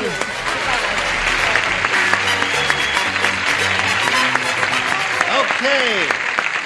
Now, Chief, here it is all for you. Absolutely. Are you ready for it? Yeah, I'm as ready as Freddie. Let's go. Listen, here. Freddie was in the last question. We're going to give you this big money super match now. You can win over $10,000 here, and to do that, we're going to have 2 audience matches for you. And I want to point out, whatever you win in this audience match here, you'll multiply by 10, and that'll be the final dollar figure you'll be playing for. Not too long ago, we polled the studio audience in this very room, and we said, you write down your best answer to this. Blank duster. Blank duster. If you match the answer they gave us most frequently, you get $500. Then for matching the second most popular answer, $250. And then for matching the third, $100. And 3 of the 6 beautiful people will help you. I think I'd like to call on Richard first. Something I use in bondage, a feather duster. Oh, you rascal. All right. Nipsey. Something we used to use down on the farm, a crop duster. Crop duster. And Susan. Mop duster. Mop duster. Choose one of those or give us one of your own. What is your pleasure? Mop duster, feather duster, crop duster. Gene, I'm going to stay with down home and go with crop duster. Crop duster. Where are you from again? I'm from, my roots is in Mississippi. Yeah, they use crop dusters down there. Absolutely. Don't they? All right. We want a crop duster. Let's find out if we've got one up there. May we see the $100 response? Plymouth duster. That is the name of an automobile. Oh, yeah. A Plymouth duster. Wow. All right. Let's see if we get a crop duster out of the $250 number. Yes, we do. Congratulations. Good. All right. Now, just for the heck of it, let's see what's up on top. Feather. All right. Now, you got $250, and that means the least you will be playing for is 10 times that amount, or $2,500. Wow. So you're not wiped out completely here. Let's see how much more you'll win with your second audience match. Go. Blank Goodman. Blank Goodman. That's a good one. Yeah. That's a good one. Richard. Dodie. Dodie Goodman. Ah, Nipsey. The old clarinet maestro, Benny Goodman. Benny Goodman. Charles. The great former governor of New York, Ed Goodman. Big Ed Goodman. That's it. Big Ed Goodman. Go ahead. Prove I'm wrong. Okay. 1931 to 3. Now take that. It's your winner. No, it was Governor Lehman in those years. Anyway. Lee Goodman So you and have Dodson. Governor Goodman, Benny Goodman, and Dodie Goodman. What is your choice here? I always loved Benny Goodman. I'm going with him. I did too. All right, let's see if we got a Benny Goodman up there. Let's go down at the bottom and reveal the $100 response. Mark Goodman. Wrong name. Brother Mark. Now that's, you see, now what I must say, it's a common mistake people make because our leader's name is Goodson, and people he's a good sometimes, yes indeed, and sometimes people confuse it with Goodman, and they said Mark Goodman because he is a well-known figure. Anyway, we are looking for Benny Goodman. May we see the next one, please? Dodie Goodman is Richard's answer. That's up there. I think that's a good omen for you, pal. I hope so. May we see the big one? Come on.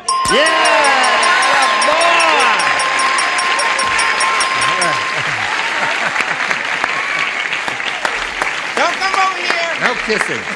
Listen, you won another $500. Multiply that by 10 makes $5,000. Added to the previous $2,500 you won, you've got a pot of $7,500 to shoot for. And we want to give you the money, but you've got to match one of our celebrities before we do. Richard. Okay, here we go. Stand on the dot there and face me if you please. Left face. I mean right face. Good luck to you. Here we go. Right.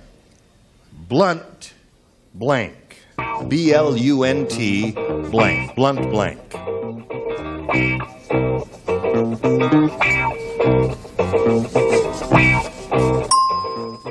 Now, Chief, give us the answer that Richard has written on that card. We give you $7,500. Blunt. Remark. No. Oh, I know what I was going to say now. You change your mind. Yeah, It's too late. It's So too late. we've got to use the first answer you came out with, which was blunt remark. But you say instrument is what you wanted really to say, but all right. That's what everybody Richard, wants to blunt say. remark is his answer. He says that'll match you for the $7,500. Instrument. Instrument. You said it a little too fast, but listen, it wasn't a total loss, Chief. You got $750. Good luck to you. Thank you very much. Now we've got this for you. Gene Rayburn here. Goodbye.